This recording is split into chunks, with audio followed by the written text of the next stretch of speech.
Hello and welcome to episode... Oh god, that was high energy. Hello and welcome to episode 210 of the Crate and Crowbar. My name's Chris Thurston, and tonight on the 11th of October, I'm joined by Tom Senior. Hello. And Tom Francis. Hello. Good evening, gentlemen. It feels a long time since I've done this, because it is. Hi. Hi, everybody. Back, Chris. Thanks. I've been away. Loads, actually. It's one of the reasons there was no Bloodborne last week. Sorry about that. We'll fix that, though. History. What we should talk about is things from more recently and further away. And further away includes 10 years ago, which is when... I'm very jet-lagged. Is when the Orange Box came out. Yeah. Yeah, 10 years since Valve, by some people's estimation, last released a game. That actually does not feel crazy to me. Like, often when these numbers come up, I'm like, what? It's been 5 years since that? That doesn't make any sense. Yeah. But this, like, that does feel like a long time ago. Yeah, it's funny. Yeah, I agree with you. 5 years is a more kind of terrifying life increment in some ways. Like 5 years since Dishonored, which it also was this week. Yeah, that's is crazy. nuts to me. Like Dishonored came out equidistant between this day in the year of our Lord 2017 and the Orange Box. Like, how is that acceptable? Like Time. life before Strange. Portal and Team Fortress 2 is kind of mind-boggling. Yeah, exactly. I mean, that, we should talk about, so obviously, Tom, this is on your mind because PC Gamers had a big old orange week. We turned our website orange. Our entire carousel went orange with 5 separate features, including an interview with Valve. And we ran Tom's Orange Box reviews as well. Yeah, 3 hot articles from Yep. from me on PCGamer.com. At the cutting edge, PC Gamer. Come to us for all your current gaming news. Which is lovely, actually, because it kind of, reading those reviews reminded me of how much of a big fucking deal it was. Like, a little box that was, like, worth a normal amount of money that had 390 plus games in, and most of them, like 2 of them, no one expected to be that good, really, especially Portal. I mean, Team Fortress 2, everyone hoped, but it just turned out Portal was the puzzle game tacked on to the Orange Box, Yeah, right? And then it pretty just much, happened to also be this epoch-defining just redefinition of what a first-person adventure game might be. And for me, one of the first kind of games to set off the internet in a way that happens more regularly now. The first game to really kind of be embraced by Reddit and to just create so many memes and to become a kind of cultural, artifact in a way that games I don't remember having really done so before. Yeah. It was an unusual case as well because, well, in every way, but we reviewed the 3 separately and gave them separate scores, even though they come as a package. And usually, at least back then, I don't know if this is current, but our policy was sort of, we are a buyer's guide and we're reviewing the buying decision. And so the price does factor in and things like that. But in this case, it just seemed like such a massive oversight to not give individual scores to these things. So actually like evaluate each one on its own merits, like as a journal of criticism or whatever you want to call it, as a place that tells you what they think of games. It seemed ridiculous not to give these 3 games individual. I think it's the right call. Yeah. It's just, So different. I mean, it's amazing to bundle those 3. Like, in one of the answers that Robin Walker sent back to us, he was saying about how the Orange Box just sort of defied retail's conception of what games were, what a box on a shelf looked like. Yeah. But it also defied just kind of, traditional, business assumptions about specific games for specific audiences, and you have to market directly to those audiences and then sell your game to them. Whereas the Orange Box was like, we've got completely 3 separate genres, totally separate things. The puzzle game thing was a bonus, but TF2 is like as big a game in its own right as Half-Life 2 Episode 2, and we're just going to put them all in a box and, sell fuckloads. It's quite clever in a way because I don't know if it intended to do this because I wouldn't say it was necessarily a very Valve-y thing to do, but it really established the voice of that company quite strong. I mean, I think their games to that date had done that to some extent, like Half-Life, but, Half-Life and Half-Life 2 and Half-Life 2 Episode 1 were like the product of like sort of very high degrees of craft, and it kind of took place rather anonymously. Yeah. Like this was like the beginning of Valve humor in a big way, exactly. in a really big way. Yeah, sure. And also Half-Life Episode 2 in a different way was quite a lot more human. Like I remember it as being like really leaning into like more of the relationship stuff and more of the kind of more, less sort of, cold sci-fi and more sort of about people and a drama and a family drama and a family relationship and tragedy and that kind of thing. And so it was a really big statement of like, that's the thing that binds the box together, right? Is like, this is a snapshot of what Valve values at this point in time. And these are the 3 things that we've pulled together Yeah, and like I think both Portal and TF2 you could reasonably call comedy games. They're both designed to be funny, and they hadn't really done that before. There were jokes in Half-Life 2, but almost. many. I mean, outside of point and click adventure, there aren't that many funny games generally. Yeah. and things like the very first Meet the Team video for the Heavy, which was like kind of never really been a trailer like that I can think of. And that's not to say nothing of Portal and kind of the way I mean, you say it was the first game to like turn into memes. It was one of the first games where that was kind of like a deliberate possibility rather than an accidental possibility, if that makes sense, right? Like, it had jokes, really good jokes in it, and then people liked repeating and sharing and quoting those jokes in the, I'm still astonished that more games aren't funny. Yeah. I know it's hard to find people who are funny to write the things, but at the same time, that it enlivens a game, and I will forgive so much in a game if it makes me laugh. And games almost never make me laugh unless it's by accident. Well, I mean, that's why people forgive the point and click genre. He said maybe semi-controversially, like, they rarely work unless you're digging through the puzzles to get to the next joke. Right? Yeah, I agree with that. And I've loved, like stuff like the Stanley Parable and Jazz Punk, which are, they're sort of a puzzles in those games, but it's more vehicles for, just hilarious jokes and just really great voice acting and stuff. And I just finding them like that level of wit and stuff in games is such a rarity still. Like, it's remarkable for me. I think maybe Valve's great accomplishment there was that they're, to me, the humor, particularly in Portal, but also in TF2, felt like my kind of humor, and it felt very geared to me. But from the evidence, I can see that it is incredibly broad. It's just that, I've never hear from anyone who didn't find Portal funny or didn't, like there are people who don't get TF2, but they may have, might be too tied in with objections to like the type of multiplayer game it is or whatever. But there's a lot of humor in there that I would have said is niche, but, turns out isn't. And I think there are other games that try and be funny. There are a lot of, these days in particular with like, MOBAs and stuff, a lot of them have tried to be very personality driven and have kind of funny characters, and a lot of them fall flat. And they may work really, really well for a certain group of people, but they don't work well for me. And so they obviously haven't done what Valve did, which made something that was seemingly funny to everybody. Yeah, I think it's very, not when I say sophisticated humor, a lot of the jokes are dumb, but like it often, I'll put it this way, it comes from funny writing.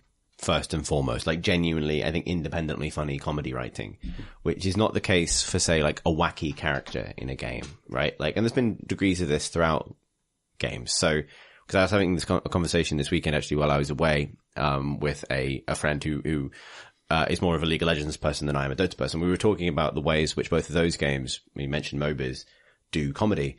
And Dota is very, very different because Dota is a lot of the same writers that have been doing different things at Valve in different contexts. So it tends to be quite wordy. Like the humor, there's a lot of jokes there, but it tends to be puns and like little allusions and some genuinely funny like asides and things. But it tends to be, the humor comes from the script. Whereas I think Riot with League tend to lean very hard on like the kind of wacky character kind of side of it.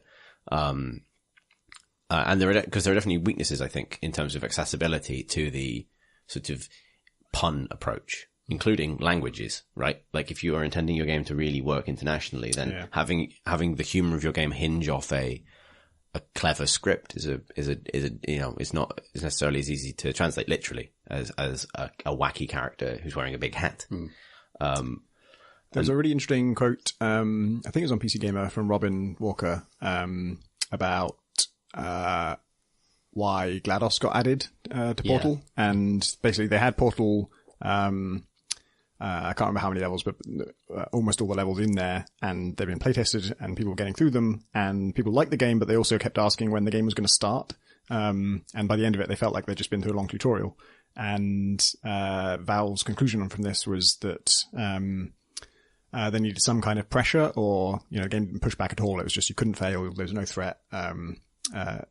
And so it wasn't that it was too easy. It was that because there was nothing pushing back, people saw it as a tutorial.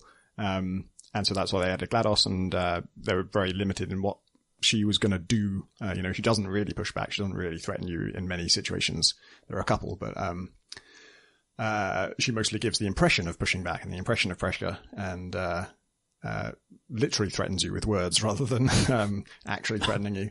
And that's it totally works. It completely solves the problem. But that is just the last solution I would have thought of. Like, well, from that feedback, I would be like, oh shit, okay, we've made a really long tutorial, now we need to go and make the game. Right. It's going to be another couple of years, guys, and we've got to make these really big, complicated levels, and we've got to add baddies. Yeah. And a gun.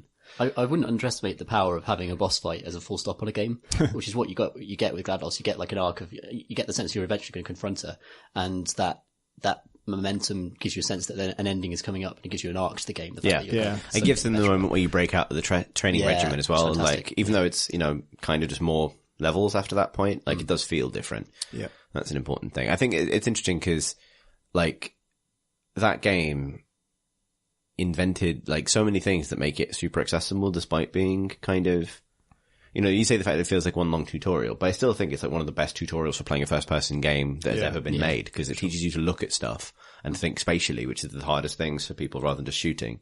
And the fact that it's a game with such a great kind of comedy lead, also a female lead voice, and obviously main character is Chell, but like she is a cipher. GLaDOS is the main character of the game, really.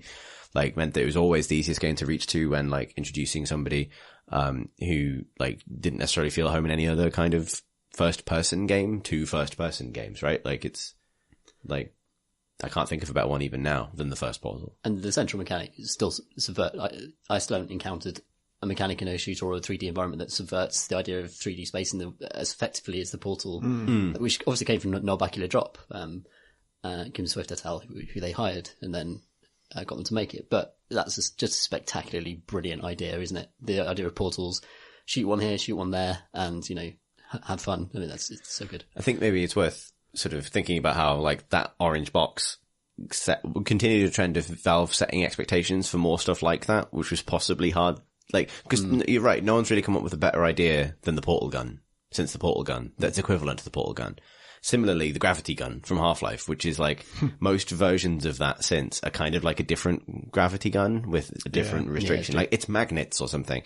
Like, even the paint gun in Portal 2 is just like, I think the behavior changing gun stuff in Jordan Thomas's last game was had the potential to be that new thing, actually. The magic circle. In a different form, and perhaps tweaked a little differently. That, I think that has the potential. The AI manipulation with guns and with weapons and that kind of stuff is a really interesting field. You're right. Yeah, there is potential there, but like it wasn't as successful as Portal. Right? It's not as discrete an idea, right? Like, ultimately, the thing that makes these ideas powerful is they're so simple. It's just that, no one's done them before. I often think that like making indie games is the art of deciding what happens on right click. Right. Like, left click is probably going to be interact or shoot or whatever, but there's going to be something interesting on right click, or there's going to be something interesting on the E key, or there's going to be something interesting with whatever the special action is. And it's got to be both novel but also just immediate. And I think like the magic circle definitely has the novelty thing, and also the depth and the complexity and stuff, and you can definitely mess around with it in all kinds of amazing ways. But it doesn't have compared to Portal, it doesn't have the same, like, you just click and something awesome happens. Yeah, that's true. Yeah. I was just trying to apply that to Heatsig, Tom. But I guess it's it kind of ended up being the pause thing, I think. Yeah, I was saying it's kind of spacebar, right? Like, I suppose it is. It's the moment you realize that you have all the time in the world to do this in a cool way. Yeah. Sorry, not to plug your game again. God knows you need that, but I think there's some amazing stuff as well, just by, creating that infinite loop that everyone does where, you shoot, shoot the floor and then just fall forever, and just sort of see yourself rushing down through the same room infinitely. There's just an amazing, so many amazing memories of just messing around with that thing. Yeah, I suppose it's the fun of wanting to stop and play with something for a bit rather than just solve the problem with it and move on, like feeling that pull to experiment independent of what the game is asking you to do, which Portal feels like. The gravity gun in Half-Life felt that way, right? Like, I now want to pick things up and drop them on other things. Yeah. Why do we keep bringing it up? Zelda Breath of the Wild gets there with a few of its ideas, actually. Like, as soon as the stuff we banged on about before, like stuff for conducting electricity, the things you can do with the stasis power. Like, there's quite a lot of things in that game that are bordering on that in terms of if I just experiment more, then I can do really crazy things. So, on the TF2 blog, they did a sort of anniversary post, and that game has had, I think it was 682 updates, and apparently now has 100 maps, or over 100 maps. Wow. And I was thinking, like, that sounded impossible to me, because last time I played it was a long time ago, Yeah. but I feel like last time I played it, it had at least half of the updates that it's had to date. Like all of the class updates have been done, for example. And I was thinking, I don't remember like clicking that drop down list box of the maps and ever seeing more than like 20 there. But then I realized I didn't click that drop-down list box since about 3 months after the game came out. Because like the thing about playing around on your own server or setting up like a LAN game or something, it just kind of, you just don't deal with that stuff usually. So I guess that game just has a shitload of maps, most of which I probably haven't played. It's funny, after 10 years, there was never another class.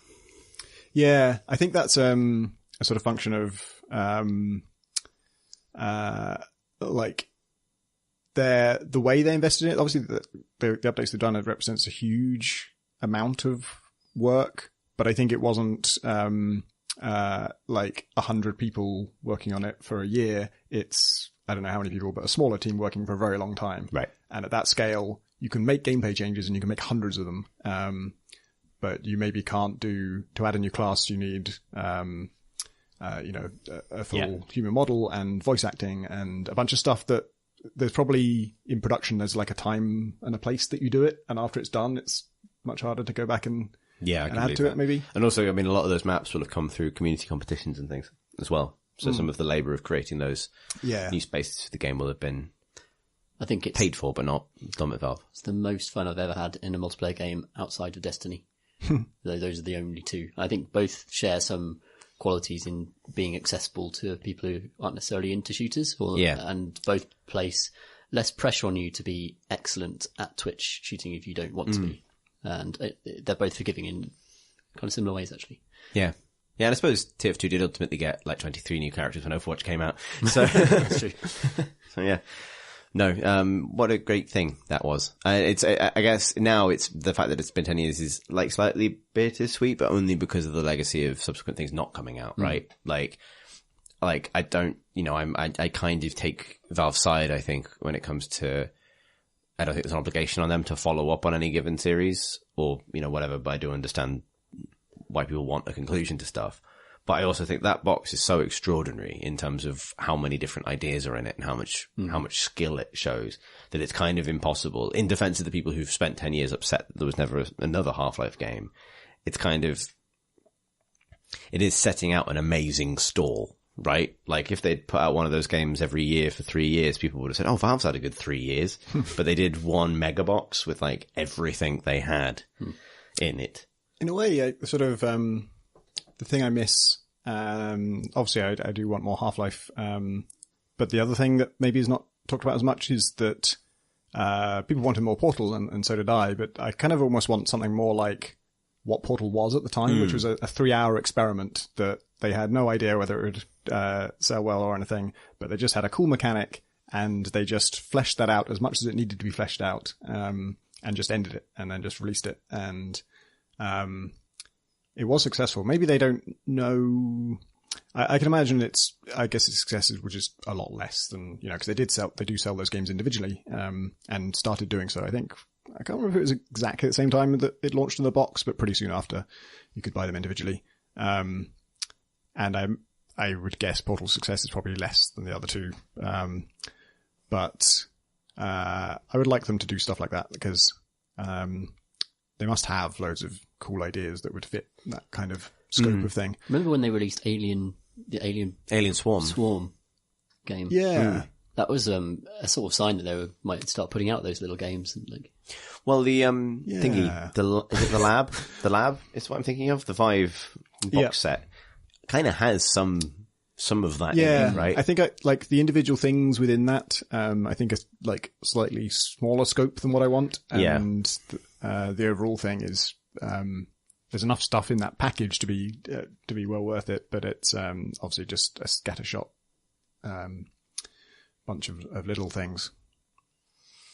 Yeah, I don't know if there's ideas in there that could necessarily have been expanded into a full game, but there was certainly a desire to make and put out little experiences, even if they were pretty disconnected from one another, right? Yeah. Like, it does seem like the sort of the fully formed games that they do finish and release tend to be teams that they hired who are already working on that or something like it, and then they hire all the people doing it. They finish it at Valve, and then afterwards they don't go on and make another thing of that size or scope. They sort of split up and join onto and end up working on games that where the work is sort of updating it and adding things to it and evolving it over time. You're saying that it's not Valve's fault, it's everyone else's fault. For producing fewer poachable teams. That wasn't what I was thinking. That's what you said, Tom. Okay. You said that now. I remember them talking about wanting to poach Media Molecule forever, and that would be amazing. Yeah. As much as I love Media Molecule's games, that seems like a really good fit. Maybe what they should do is like hire these teams, let them make their thing, and then fire them all again, and see what they make independently, and then hire them again if it's good. Yeah, this is, I mean, what a fabulous business model that'd be. It's hard to believe I'm not in charge of Valve. Yeah. The press from that would be extraordinary. Yeah. Imagine how well understood that top level plan would be. And that moment where it's like they have some sort of like fucking lassie mentality to indie developers, so they have to let them back out into the woods at the end. If you love them, let them go. Exactly. Half-Life Episode 2 was quite good as well. We've not really talked about that, but that's the most forgotten one of the Orange Yeah, it's box. amazing, that, isn't it? was. It's the one that sold the box, and it's the least remarkable thing in the box. I really love it, and for me, that's the high point of Half-Life 2. Me too, yeah. Yeah. But as we were talking about it and we were thinking about how memorable these things are, I suddenly realized there was like a scientist guy towards the end of that, and I cannot picture him or remember his name. I remember he was a bit of a dick, but that's all I remember about him. Was he called Magnus? Because there's the Magnus device, right? Is that the Strider Buster? I think it was. It was the one. He was the one where I couldn't remember what the real name was when Mark, definitely yes. Mark, released his sort of Mad Libs edited version of his Half-Life 3 idea, or Half-Life Episode 2, Half-Life Episode 3 idea. That was the one that I couldn't remember what it was actually representing, but yes, there was. I also remember the ability to put a gnome in a spaceship. Yep. Very familiar with that. Went on that whole quest. Also, that was for my money, the first time they got a finale right. A Portal as well, but, neither Half-Life 2 nor Episode 1 had a really good finish, I didn't think. No. And, Episode 2 really did. It was like a big open-ended, defense of all these different buildings with Striders coming in from all angles and like competing priorities, like people telling you to go and save this and then go and save that. And then, you're just driving around in a car with all these Strider Busters. You had loads of freedom.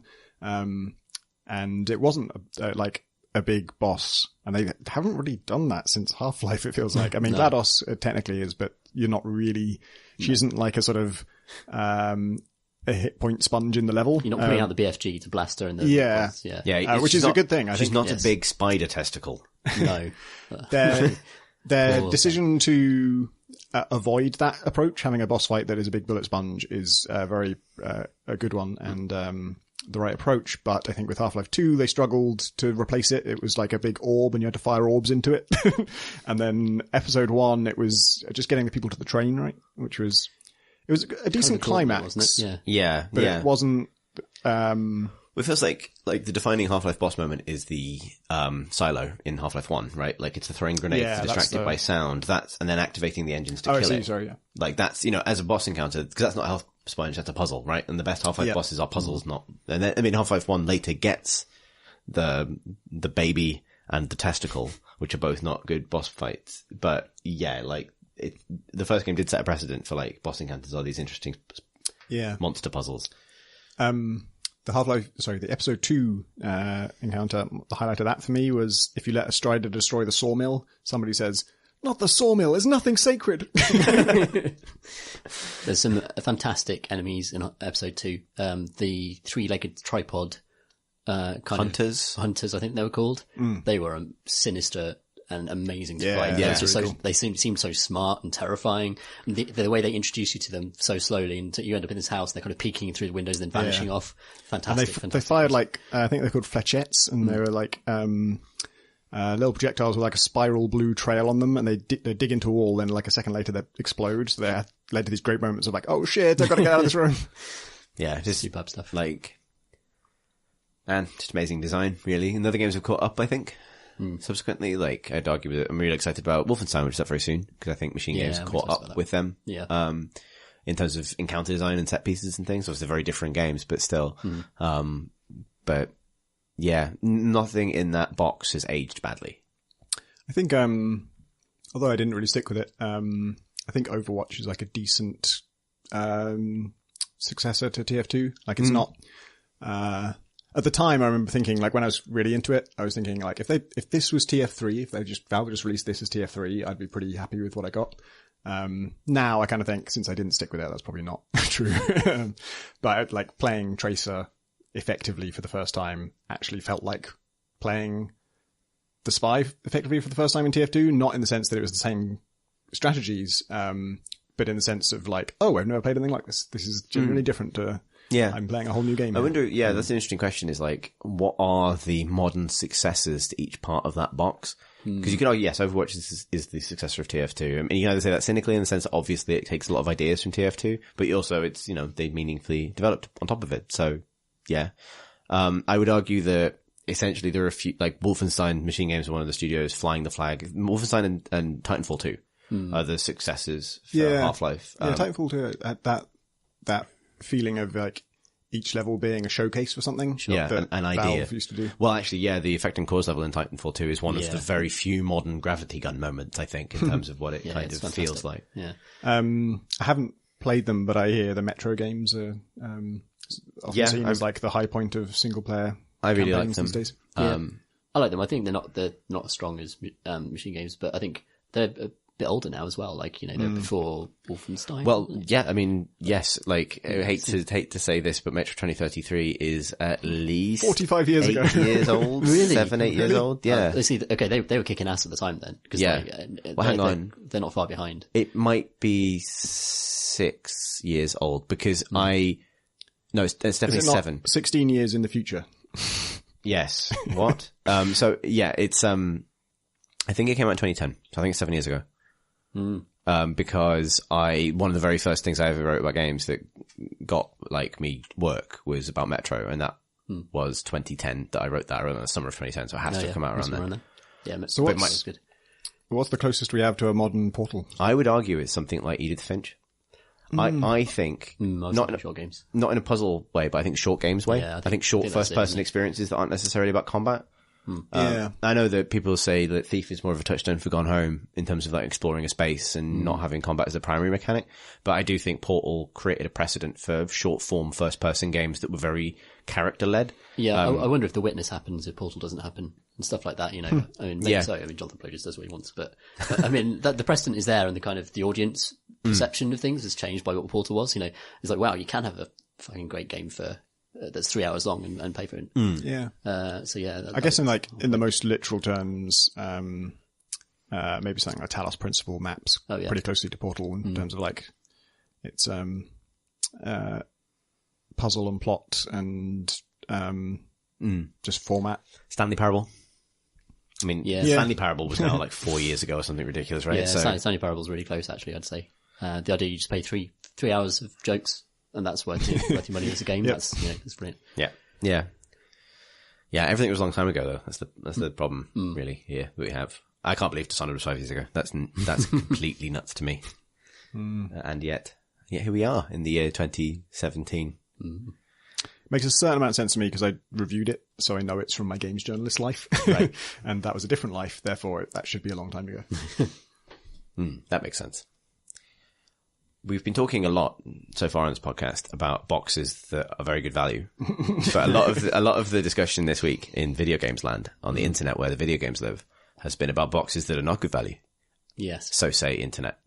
And possibly correctly. Certainly. But it does feel as though people have sort of only just noticed this all at once, even though it's been happening for fucking ages, years and years. We're talking about loot boxes, of course. The practice of like random loot stuff. Pay your money, get a box, got items in it. Yeah. And every game has these now, basically. Every AAA game has them.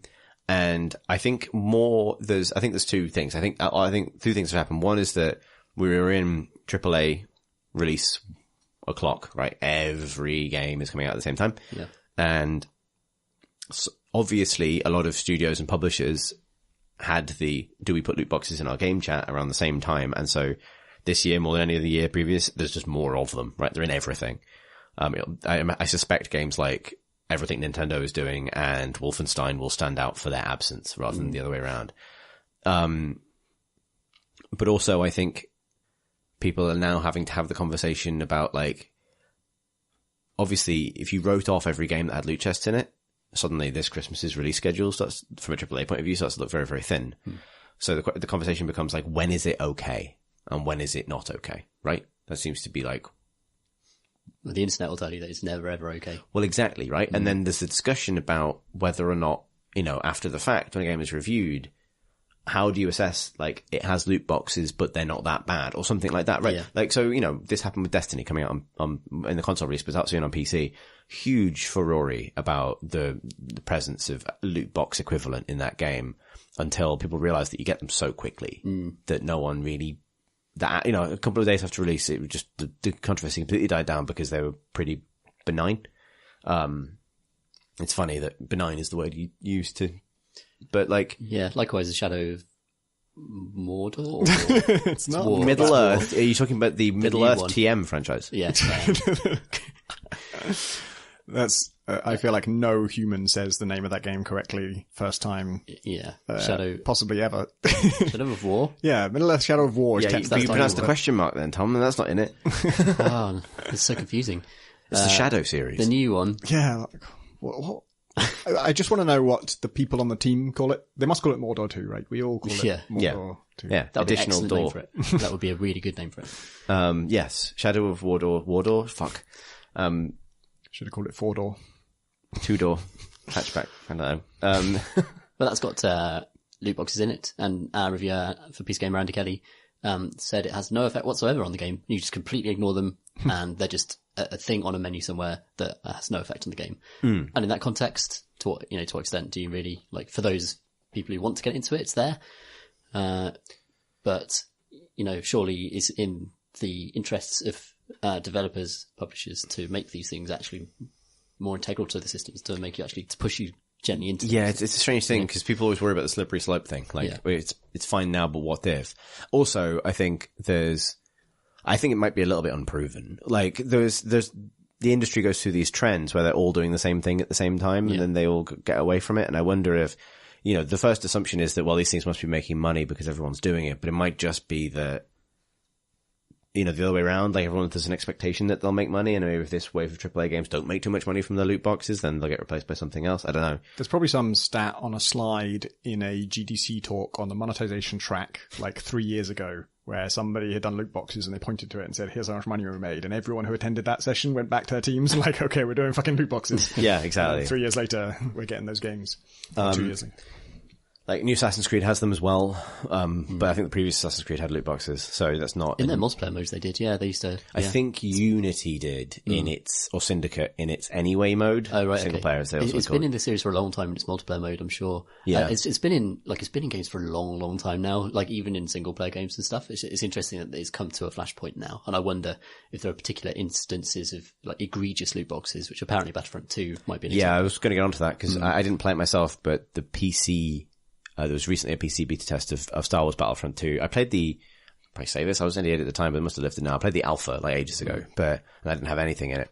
But it seems like, and I'm going off stuff I've read, so forgive me if I get anything wrong, but it seems like, loot boxes are the progression mechanic for that game. Right. So unlocking new characters and upgrades for characters, which can be quite substantial, is all done through randomized loot boxes.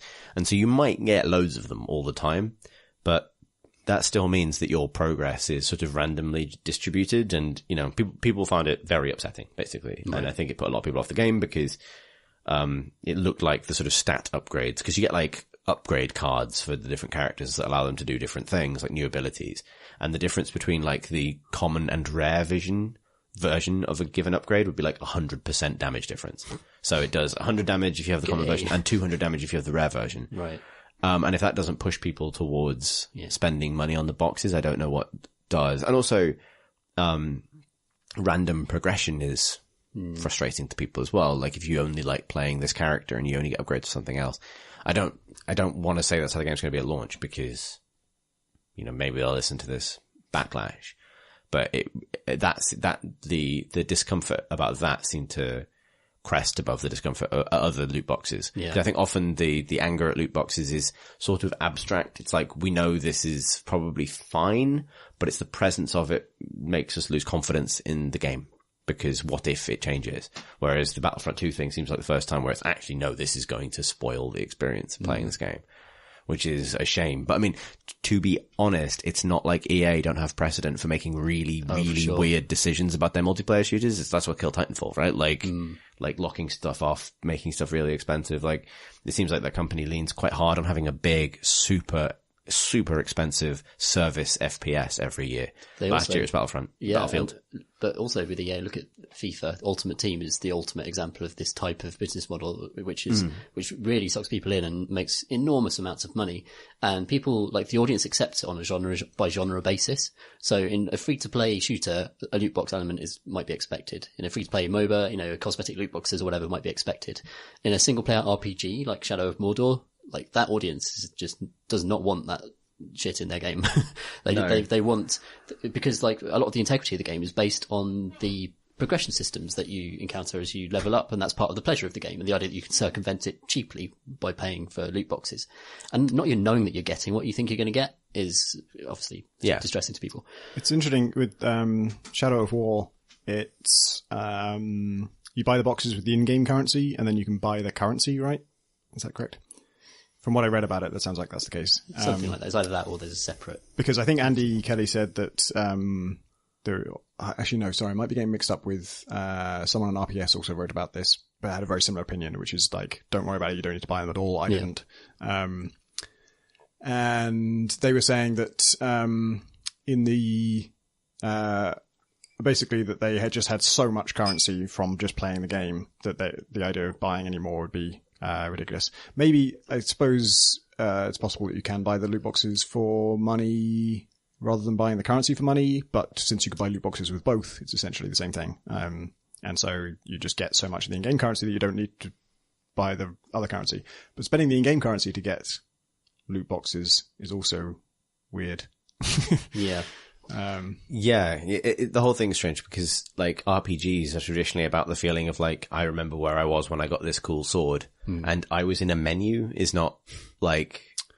I think maybe I got it wrong actually. Maybe the way it works is that you buy loot boxes for real money, and within the loot boxes you can sometimes get currency and also all the things that you can buy with currency. Right. And this person's point was you don't need to buy the boxes because you get enough currency that you can buy all the things. Yeah.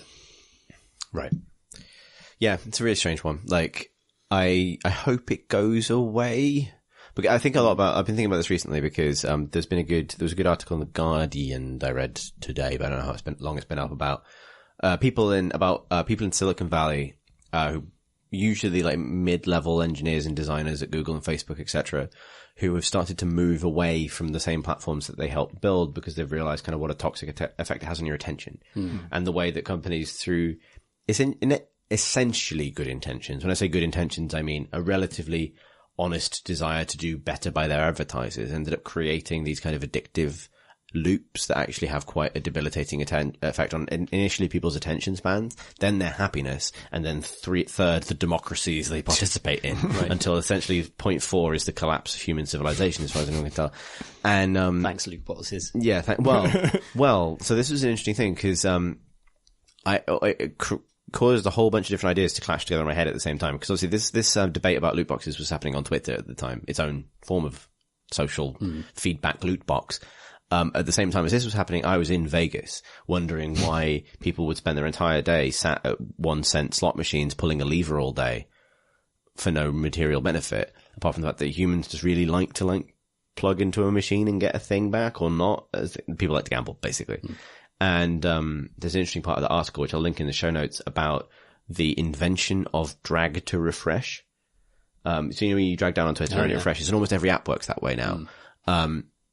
The guy who invented that, it was just because his app, which I think was something that used the Twitter API, he couldn't figure out how to elegantly fit a refresh button onto the screen. So he invented this drag down until it clicks and then it refreshes thing. And then his company got bought by Twitter. Twitter incorporated it into the main app.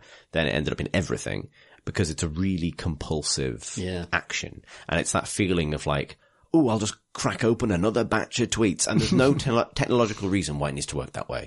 There's nothing stopping them with modern data and processing power on smartphones, just seamlessly updating the feed and scrolling you to the top. And yet you're always sort of fiddling with it. You're always interacting with it like a stress ball that gives you stress. And you're constantly kind of tweaking and that, I think, is very similar to the way that often loot boxes function in games when they tie into one other compulsive loop, which is a notification system. Like you have 3 unopened boxes rather than simply you've received some stuff. It's another process that you have to detach from the game and go into, and you're spending more time sort of interacting with it.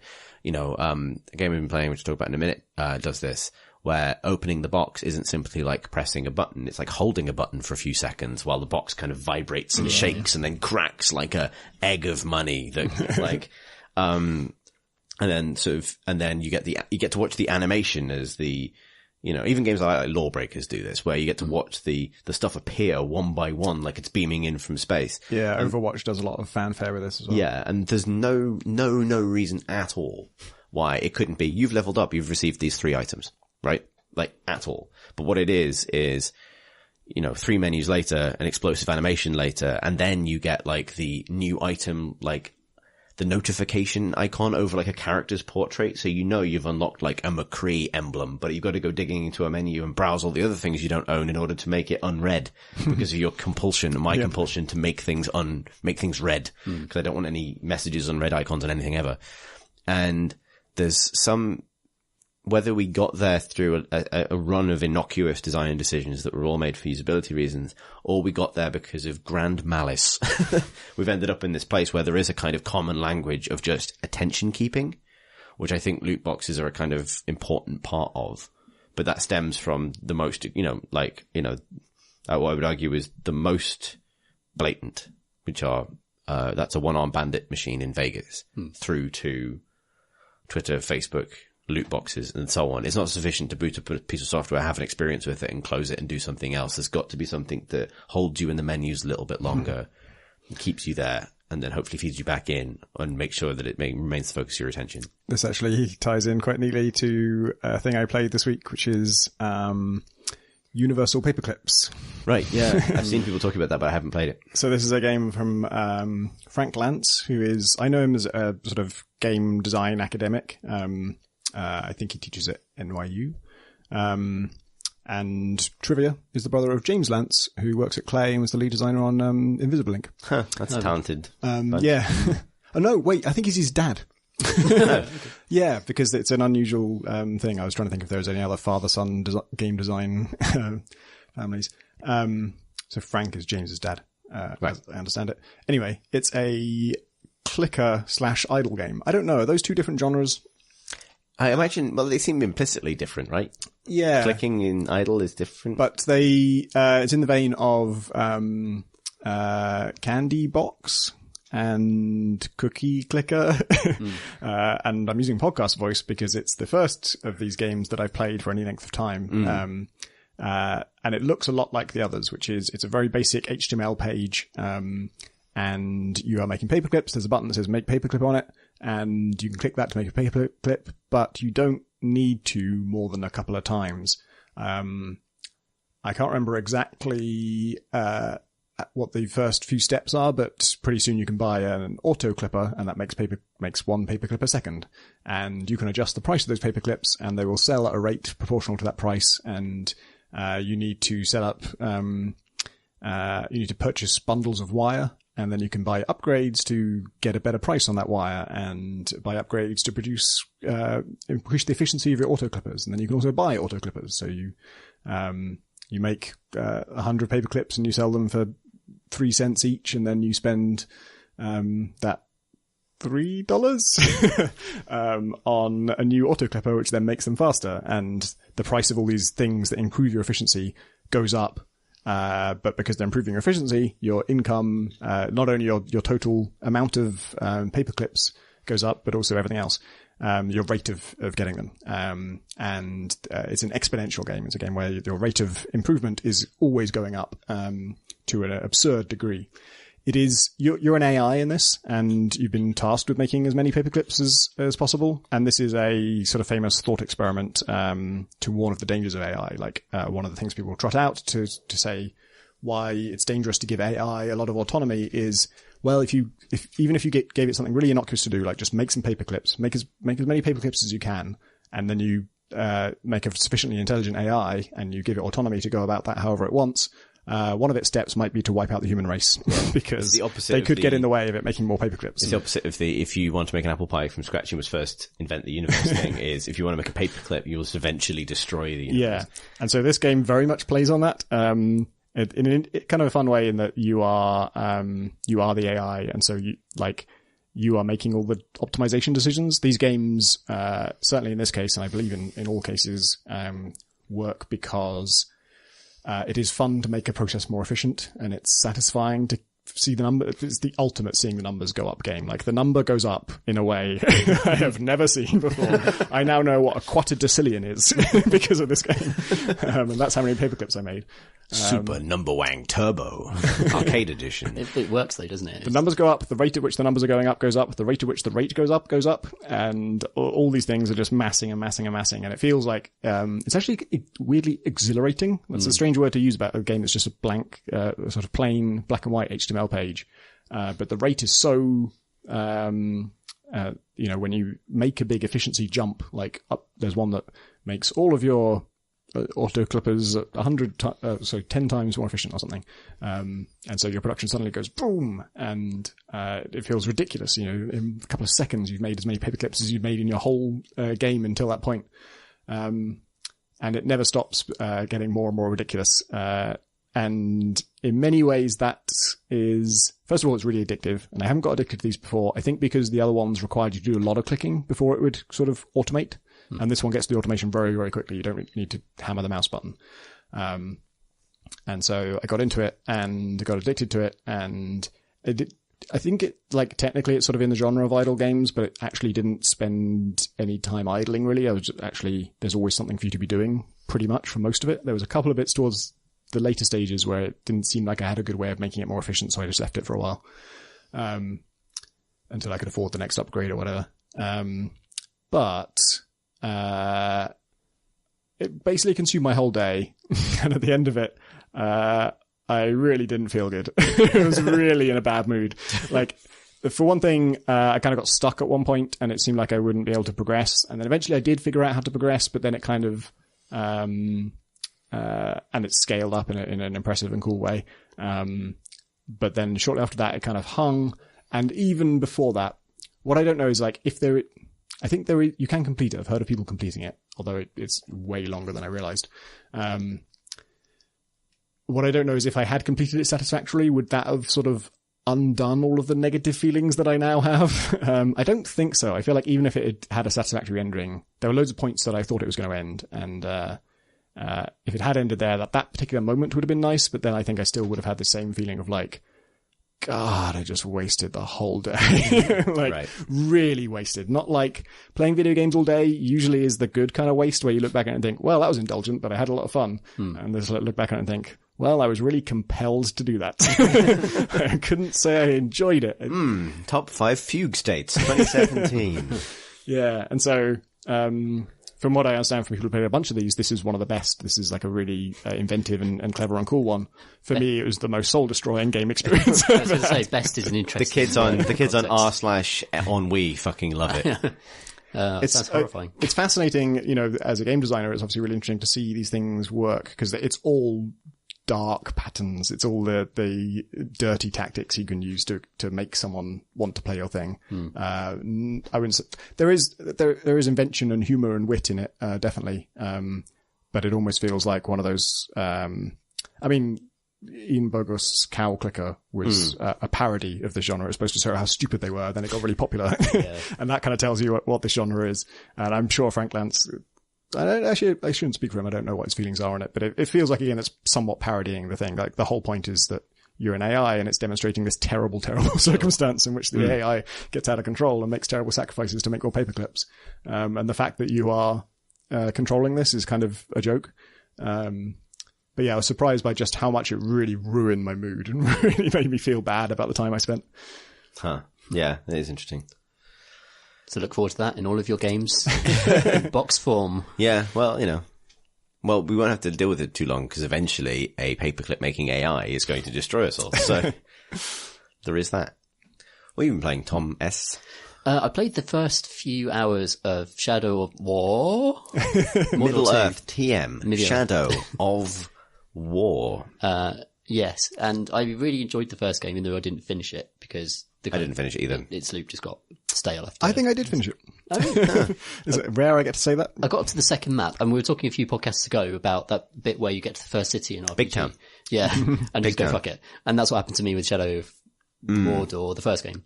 Right. But the second game, so I've just started playing it, and I'm really excited about the combat because I unashamedly love chopping up orcs in those games. I just love the animations, the kind of Arkham style combat, the finishers, everything, all of that stuff. Really satisfying. I just wish the rest of the game around didn't exist. And I'm still in the sort of tutorial bit. It sort of points me around the first map. I'm in, like a city in Gondor, and it looks kind of cool, but I'm going up towers and picking out map points. Then I'm going down to finish off bunches of orcs. Then I've got to go down to the interminable cutscenes and this fucking useless, empty avatar that you're playing as, who just has a really strange face. Like, such a strange face he has that, like, is not Strange handsome. yet boring. Yeah. It's like all the angles. I see the kind of male model you're going for, but at the same time, it's not. It's quite like human. some sort of uncanny valley of male protagonist men, right? It's like, very strange. It's like a load of their faces have been glued together in some sort of mask form, and then a haircut has been put on top of it. There's something really weird about his face. It's really hard to describe. His eyes are too small. His cheekbones are too big. It's very odd. It's just very odd. And I had loads of fun in the first game, because it looked like very generic, but it looked normal. You didn't fill me with a sense of existential dread when I looked at him, unlike in the second game. And there's a great photo mode, so I used to pause and pan around, and used to make the most amazing faces. Yeah, I've got some fond memories of the grimaces he pulls in a mid-stab. And there was loads of fun to be had with the violence in that game. And I worry that the second one is, I don't know, the first game, I don't know, jump the shark's the wrong phrase, isn't it? Let's say just pissed on Tolkien's grave. Someone does so from a much greater height. he just hopped over the shark on the way to Tolkien's grave, and full on dumped on it. Yeah, like an Arrested Development, just skipping over it. When you say you want the combat and nothing else surrounding it, where does the Nemesis system fall into this? Oh, actually, I do like the Nemesis system. Yeah, that's a good caveat, actually. I really like the orcs. They're really characterful and cool. And also, sorry, just quickly, what is the Nemesis system? Oh, yes, we should I explain. think I know. We should explain it to the readers, but also I've talked about it loads and so are other people, and we all agree a Nemesis system is amazing. And sometimes I discover we're talking about totally different things because there's actually lots of different bits to it. Yeah, there are, and it's been expanded a lot for the second game, I think. I'm still getting into the systems, but essentially, the Nemesis system is a series of hero orcs that form a hierarchy in the zone you're in, and you can have varying relationships with those orcs. And obviously, like, by default, they hate you, and you can interrogate underlings to gain intel on their strengths and weaknesses, and then go after them and assassinate them and stuff. But later on, you can also convert them to your cause and then tell them to do stuff. So the Nemesis system is about nemesises, and also nemesis, and also Pals. nemesis and friends that you point. That's pretty much. I think that encompasses the system. Enemies and frenemies. And sometimes they can interfere with your shit as well. Like, so if you form a super nemesis, like a guy who super hates you in that cabal, they can ambush you and they can, assault you mid-mission as you're trying to do something else, that kind of thing. Yeah, that's a good overview. That's pretty much what I would say. For me, like, the thing I enjoyed about it was, well, like for me, it was, randomly generated bosses with weaknesses and strengths, and then I would get intel on those, and having that secret information about, I know if I do this to you, you'll die, and if I shouldn't try and do this and this to you because you're immune to that. And like, that was sort of the main thing for the Nemesis system for me. And then I talked to someone else who was like, literally talking about the fact that if one of those orcs kills you, when you respawn, they are your nemesis. And it will say that, and they'll remember you and have a funny line about it, which I don't really care about. That was sort of that was what I would have defined the Nemesis system Right. as. The reactiveness to everything that happens. And then there's there is a lot to it, because there's stuff like, these captains are all fighting each other, and they'll have special events going on where, like, this one has decided to raid this one's feast and, piss on his chips, and if he successfully pisses on the chips, he will be upgraded in rank. But if he fails to piss on the chips, he'll be killed. And that's going on ambiently anyway, but then also once you control them, you can send yours to sort of fuck with, to piss on the various chips of the other orcs. Dynamically. Soggy buffet. And so I've been playing Shadow of War. I've got, I think, about 4 to 6 hours in. And I was getting pretty annoyed with it because, there is like a mission that is pure tutorial. And then after that, you are led through a bunch of plot missions, which are basically teaching you, here's how the game works. And it's like 99% the same as last time. And it's like 4 hours of these missions just telling you, here's how that system you already remember works. Here's how these guys work. Here's what the button is for this. And each one is like a 45-minute mission with 5 cutscenes, which luckily you can skip. The cutscenes, not the mission. And I was getting really annoyed with that because I just kept expecting it to open up, and like, you're in a cave as well, which is just, it's not that it's a, like, one long linear level or anything, but just the fact that it's enclosed makes you feel like you're not in the world yet. Like, I want to get out of this. I want to get out into the real game. And I was getting really impatient with that. And, I discovered through Twitter that I wasn't even close to getting out of that thing. And I also failed a mission. And so I decided to just, like, stop doing the plot stuff and just kind of mess around in this cave thing. Cause it is basically an open world. It's, it has sort of fortresses and captains and stuff. And the more I played around with it, the more I realized, like, oh, basically the whole game is here. Like, not all of it. The only thing it's missing is you can't turn captains to your side. So you get to play with that side of it. But you can totally get intel on captains, dynamically choose, which ones you're going to assassinate, level up as much as you like, and get all these, abilities that will let you prey on their weaknesses better. And I had died on a plot mission where the plot mission is to kill the war chief, and war chiefs have kind of, I'm not sure if they technically are bodyguards. It was confusing because basically I failed because the war chief showed up and there was literally 5 captains with him. And I didn't know anything about any of them. So some of them I'd like try and set light to them and like, no, this one's immune to fire. And I try and shoot them with the arrow. No, it's immune to arrows. And with 5 of them, like, you know, anything you try is going to fail on like 3 of those. Imagine that's how the real Secret Service worked. Like, get down, Mr. President. I'm the bullet invulnerable guy. I'm immune to guns. And you'd have like somewhere like they have a stage less than immunity where like they're not immune to that thing, but it enrages them. And when they're enraged, they're not vulnerable. So like, I'm not immune to bullets, Mr. President, but I get very angry if I get shot. So put me. I'll go second. I'm not an ideal first choice. 5 captains, 1 war chief. Yes. And they killed me. And I thought, well, the problem with that was I didn't know who any of those fuckers were. And also, maybe I can kill some of them before they get there. Strangely, on the sort of the army map, where you see everyone's relationships and the intel you do have, I could see this war chief, but there were no connections from him going to any other captains. One of the other war chiefs had lines going to people to show they're his bodyguards. So there's no indication of like, why were those people defending him? Can I stop them? Who are they? And so I just, there's like 20 captains on this screen, and they're all dark. You don't know what any of their properties are. And to get information on one of them, you need to find a worm who's like an informant, or like an unwilling informant, who sort of do some elf magic to steal his knowledge, and then blow up his head. And that gets you information on one of those captains. And I just systematically hunted down all of those intel guys until I had information on every single captain in the whole place. And then I also tried wiping them out, which didn't really work. I thought I could just actually wipe them out, but after I killed like 5, the first 2 had been replaced by new guys now, and then I didn't have intel on them, so that ended up being treading water. But anyway, I ended up sort of, without really meaning to, accidentally killing one of the other war chiefs, and all of, like, 4 captains showed up when I attacked him, and I took out all of them. And I was playing Shadow of Mordor. I was like having fun, and it was cool. And then eventually, I went back to the plot mission, and it was way easier because I knew the weaknesses of these guys, but also I was just way better at the game, and also I had leveled up a bunch. And now I am out in the open world. I'm not in a muddy area, which is fantastic. Oh, yeah. There's grass, there's trees, which is really nice. And I've just now got the ability to turn captains to my side, so I'm just starting to get into the what I feel is the meat of it. They have done more with this. You can, like, once you get captains on your side, you can make assault teams and then use those to send them after a fortress. So you're sort of building a super team of your favorite guys, which sounds very promising. I haven't got into that yet. Orcscom. Very good. What I have got into is,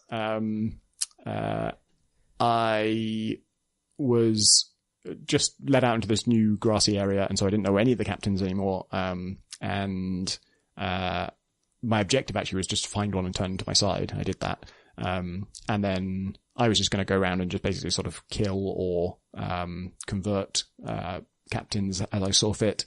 And I'd started going after one who sounded... Oh yeah, I was planning to convert him to my side actually, because the first guy I flipped was ranged. And I thought it'd be cool to actually to have a whole team of ranged guys, because in a big fight, they can sort of attack all the same target, or, you know, they can help more efficiently than melee guys who maybe can't all get to the right place.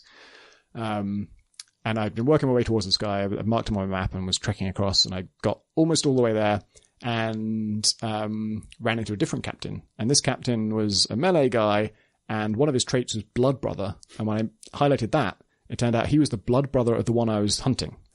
And I didn't know anything about him, so I just ran away from the fight. And then I suddenly had a thought of, like, there's a restriction where you can't turn captains if they're higher level than you. So I thought, shit, I need to actually check the level of the guy I'm hunting to see if he is of a level I can turn. And he's like 5 levels above me, which means I'm not going to be able to turn him when I find him. I have to either kill him or you can shame them to reduce their level, but it would only go down by 1. How do you shame them? I haven't tried it yet. I'm hoping he just kind of like does a little dance around. Boo! Just points at them and say, lol. Look, like the old lady in Princess Bride.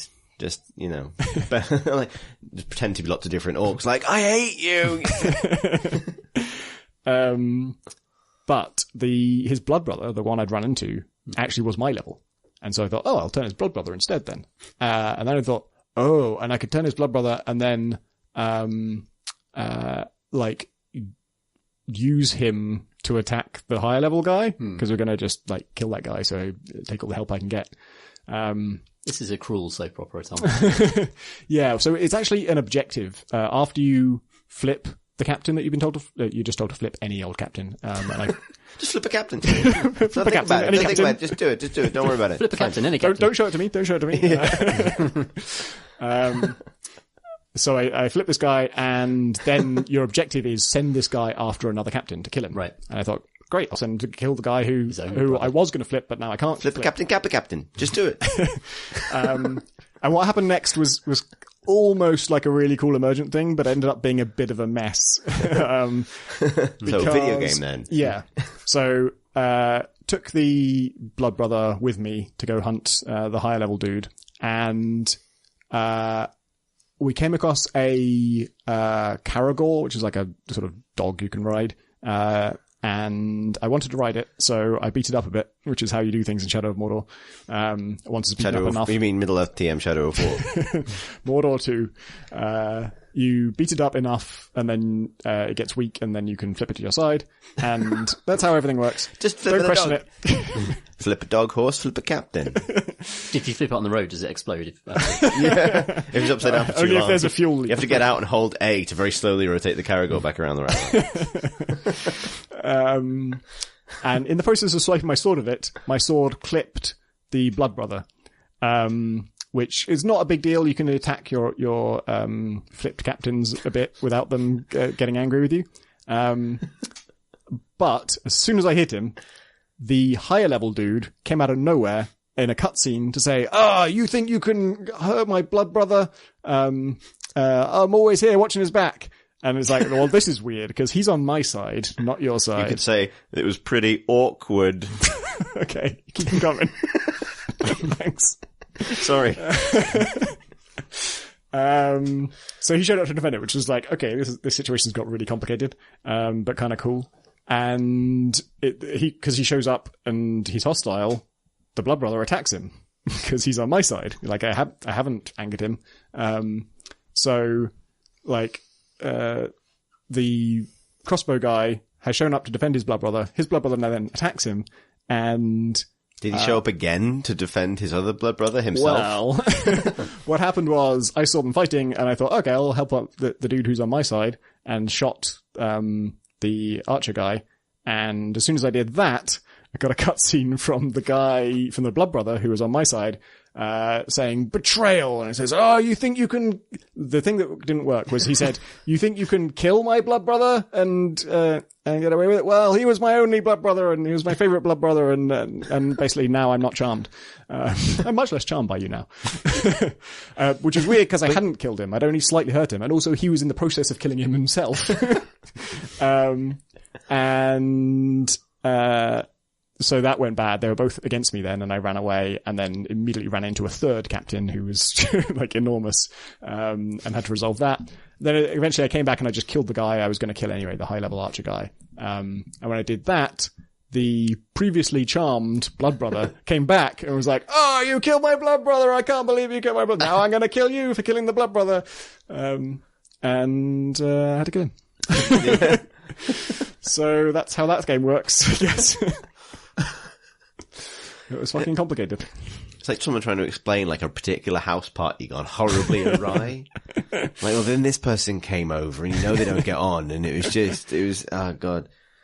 I'm glad it's still not really fully working. Yeah.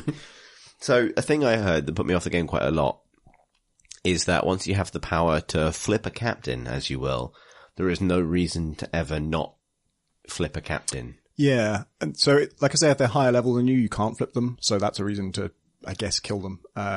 Or you can just wait till you're higher level. Mm. Yeah, that sort of thing concerns me whenever you have these kind of interesting kind of, sort of emergent systems or systems that support emergent situations, but there is a sort of best way that drains the air out of the room a bit. Like, I feel that way about like hacking and persuasion in a lot of RPGs or Deus Ex or something, where it's kind of like always better to have that thing than not, right? Like, if you have the choice, ideally in a Deus Ex game, you will hack and lockpick your way through everything, never be seen, and get maximum rewards and maximum options to get the best ending. We've talked in lots of different contexts about games that punish you for killing people, and this feels like a weird roundabout way to punish you for killing when every orc is a potential friend. It seems like, I don't know, that maybe feels like the weakness of a revamped Nemesis system that places a focus on forming orc squads. I'm gonna kill them all. I'll chop all their heads off. Yeah, so I really like I say, the thing of finding out someone's weakness and then going after it. I love that, and I've really focused on that in my upgrades. When I pick what to upgrade with for my character, it's always like, oh, this one gets me some poison damage. Right now I don't have any poison damage. So if someone's scared of poison, or some of them are just insta-killed by certain damage types. So it's like, if you can get any poison on him whatsoever, he's immediately dead. And so I'm really interested in that. And obviously if I was gonna like flip that captain, then insta-killing him is not conducive to that. You still get to engage with that system a bit if you're gonna flip everybody, because there's now tiers of weakness, and so there's insta-kill, there's it can terrify them into running away, or it can daze them. Yeah. And if they're dazed, I think that's when you can, maybe not right away, maybe you have to hurt them as well, but if they're dazed, they're in a state that you can flip them, potentially. Right. Flippable if poisoned. Yep. Is there a limit on how many people you can flip? I don't think so. That would be one way of solving that problem, right? If you had to like pick, if you can only sustain, and maybe that would be upgradable, but you can only sustain 5 flipped orcs at a time, or 10. I'm not a superhuman. I can't have more than 10 flipped orcs at once. Yeah, exactly. Like, Italian and the 5 flips. Get into the scene. Yeah, well, the flip captains. Celebrimbor's there in your brain, giving you that orc magic, but you can't, you can only Celebrimb so many people. I've Celebrimmed all I can Celebrimb. Yeah. He's still really annoying as well. The angry elf that lives inside you. He's got a fucking weird special attack now where like it's a sort of rage frenzy thing and you go run off and like kill people, but you do it like in melee range but with your bow. Like I couldn't even tell what was happening. The animation's really unclear and he sort of dashes to people and then you hit attack and they die. But then I was doing it and to a captain who was immune to ranged and I was like doing this point blank rage attack, and it was saying, "Oh, he's immune to ranged." I'm like, "Oh, is it ranged?" I guess he's holding his bow in some way. I don't know what he's doing with the bow, but I guess maybe he's just shooting them all point blank. Maybe I don't know why he needs to like dash. That to is them. the Legolas thing, right? Of like poking people in the eyes with arrows and things, right? Like Bofu, which is also dumb. Elves are dumb. Elves are dumb. There's one inside you in Middle Earth TM, Shadow of War. Yep. Has that been your take on it so far, Tom? Appreciate that. It's early days. I think the combat system in its very early stages very much feels like one of those deals where they develop the full combat system and make it really fun. And then in order to create a leveling system, they cut out all the fun bits and just make it really, really fucking basic to start with. And this is like a perennial problem with like, with combat systems in RPGs, where they feel like you can only hit things to start with and that's just not good enough to be fun. You need all the cool kind of head chopping things and the Arkham kind of building up a combo meter and that kind of stuff for it to actually feel really good. So it feels totally stunted at the moment. Which is a shame because that's all I'm in it for really. Yeah. Yeah, you have some choice over to what to upgrade, so you could focus on combat stuff and get that stuff. Actually, no, it's not true entirely because a lot of it is level locked. So you don't have to do a certain story quest for most of these things. In fact, it's reasonably good with that in that, like, there's sort of 10 skill trees or whatever, and the first 9 are just level based, and then the 10th one is story based, so those are only the story abilities. Whereas previously, like, games like Far Cry have often locked off, like, just really good abilities to quests for no reason. But there are level restrictions, so it's like the third skill in this tier. You might have 3 skill points, but you're only level 5, and it requires you to be level 18, so you can't get that stuff quickly. Yeah. Give me the good things. There are so many big games out at the moment. Like, I haven't played XCOM yet, Assassin's Creed, and this and stuff, that I just feel paralyzed by it. Like, I don't know when, if ever, right? Like, I think people absolutely raving about Shadow of War would have got me. And I like the team, and I like the game, I like the first game, but at the moment I don't feel I managed the pull. To yet again be completely surprised when the Monolith logo came up. I don't know why. This is my mental block. I can't remember that this is by Monolith. Yeah. Really nice, team, I think. And then, I'm kind of glad they got to make their weird game again at scale. Yeah. Agreed. But yeah. Then it's Destiny later in the month. Oh yeah. Yeah, Jesus Christ, there's a lot coming out. It's weird that it isn't brilliant. Or that it hasn't had it hasn't been the slam dunk that it could have been, because the last game was so good and it was so close to greatness and everyone was so agreed on what was wrong with it. And they just seem to have, like, it's still muddy Mordor for the first 4 hours or something, which was one of the problems with the first game. It was just a really uninspiring place. And the first 4 hours are they just repeat the first game really, really slowly. Just have to really, like, slog your way through things that aren't new or interesting in this game. They really don't know how to showcase what they've got. Yeah. Yeah, that's the killer for me, I think. I don't think I have time anymore to kind of know that something's going to get good in 10 hours. Yeah. And if I feel that way, then I'm the ultimate, like, give a game a mile time sink man. Like, then I think, maybe that's just a stage of life thing. But it definitely feels like Warner has seen this as their opportunity to have an Assassin's Creed. And therefore it's something that needs to expand in every direction at once. It does feel more like Assassin's Creed than Origins does, having played Origins for a few hours. Because you do get those instant kills and you do get those moments of just being satisfyingly brilliant in combat, where Origins is much more of a kind of difficult game about level disparities and taking on challenges that are at your level in order to progress. Interesting.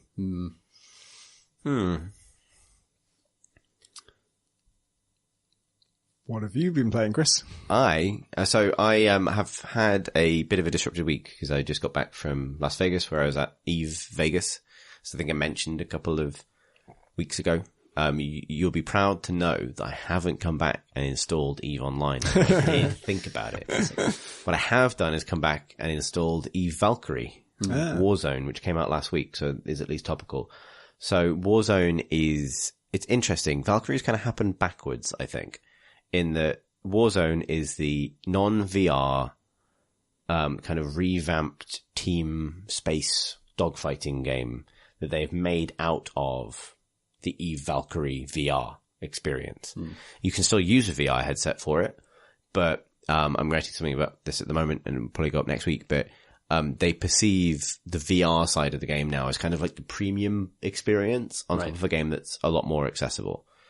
They're very open about the fact that Overwatch has been a big influence in how the game is structured now, in terms of like it's at the Overwatch price point of about 25 quid. It has a sort of equivalent number of ships, which are functionally classes.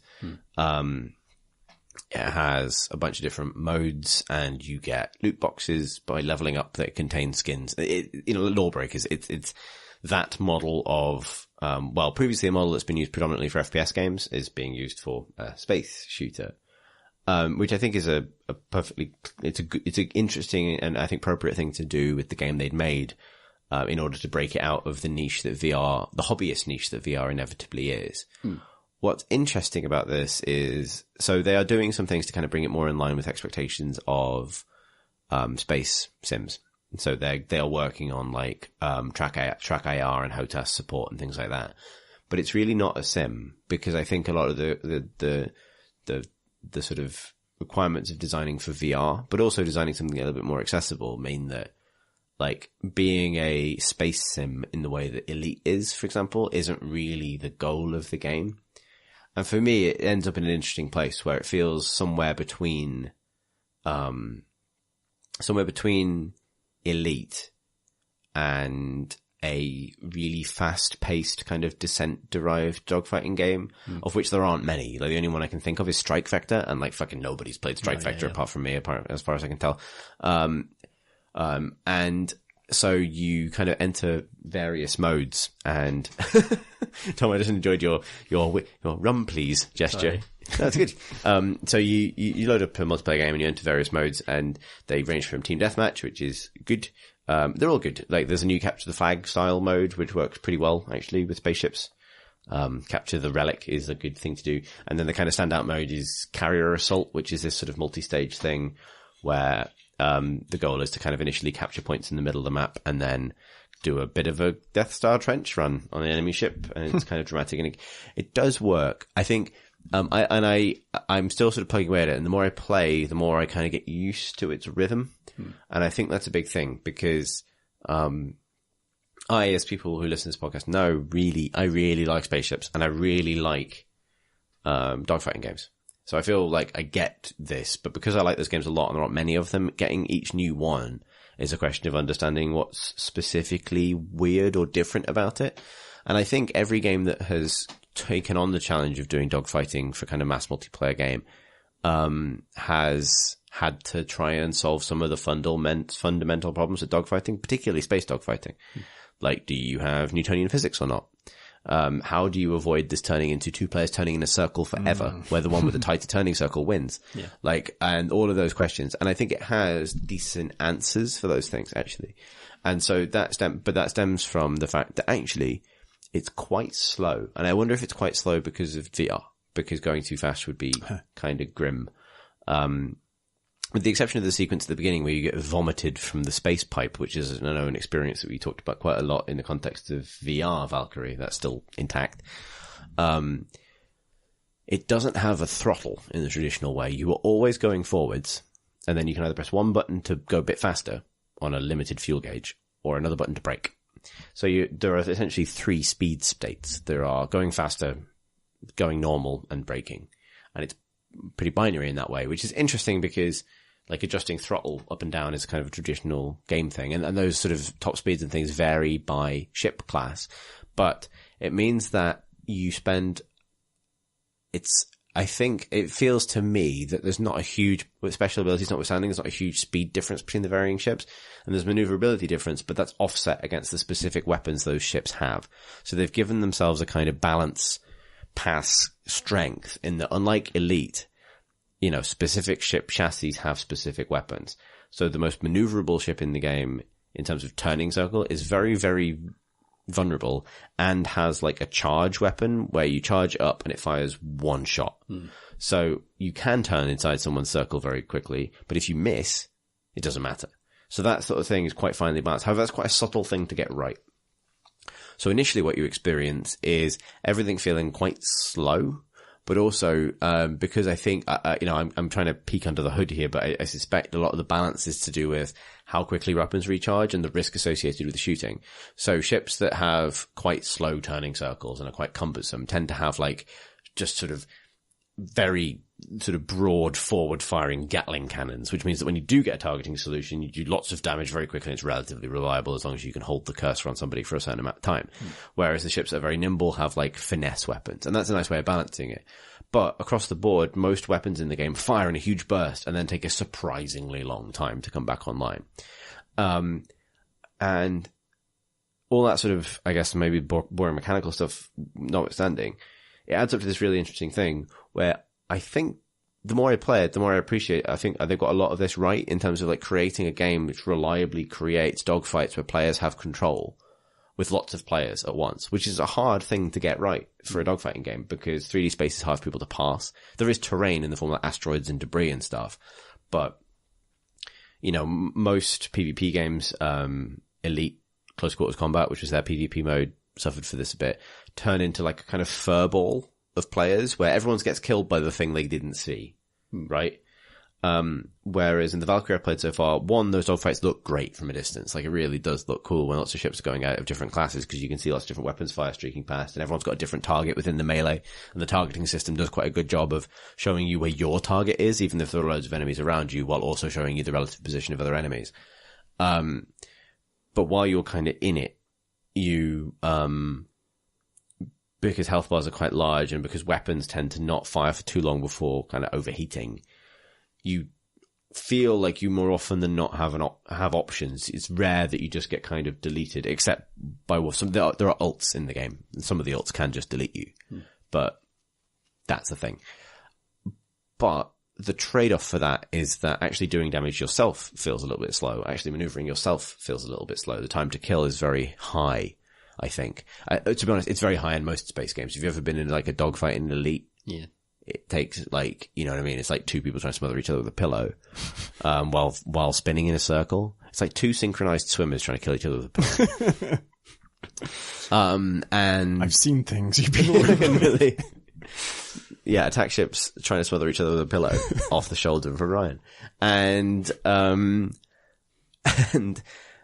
so this, it's like, but I think there's a decent game there. Like, I wonder if it's slightly, I don't want to say too expensive, but so I feel like any game like this at the moment, whether it's Lawbreakers, any game other than Overwatch that has had a, $6 million marketing budget plus whatever it is now, for any game other than that, this price point and this game structure, sometimes it works and sometimes it doesn't.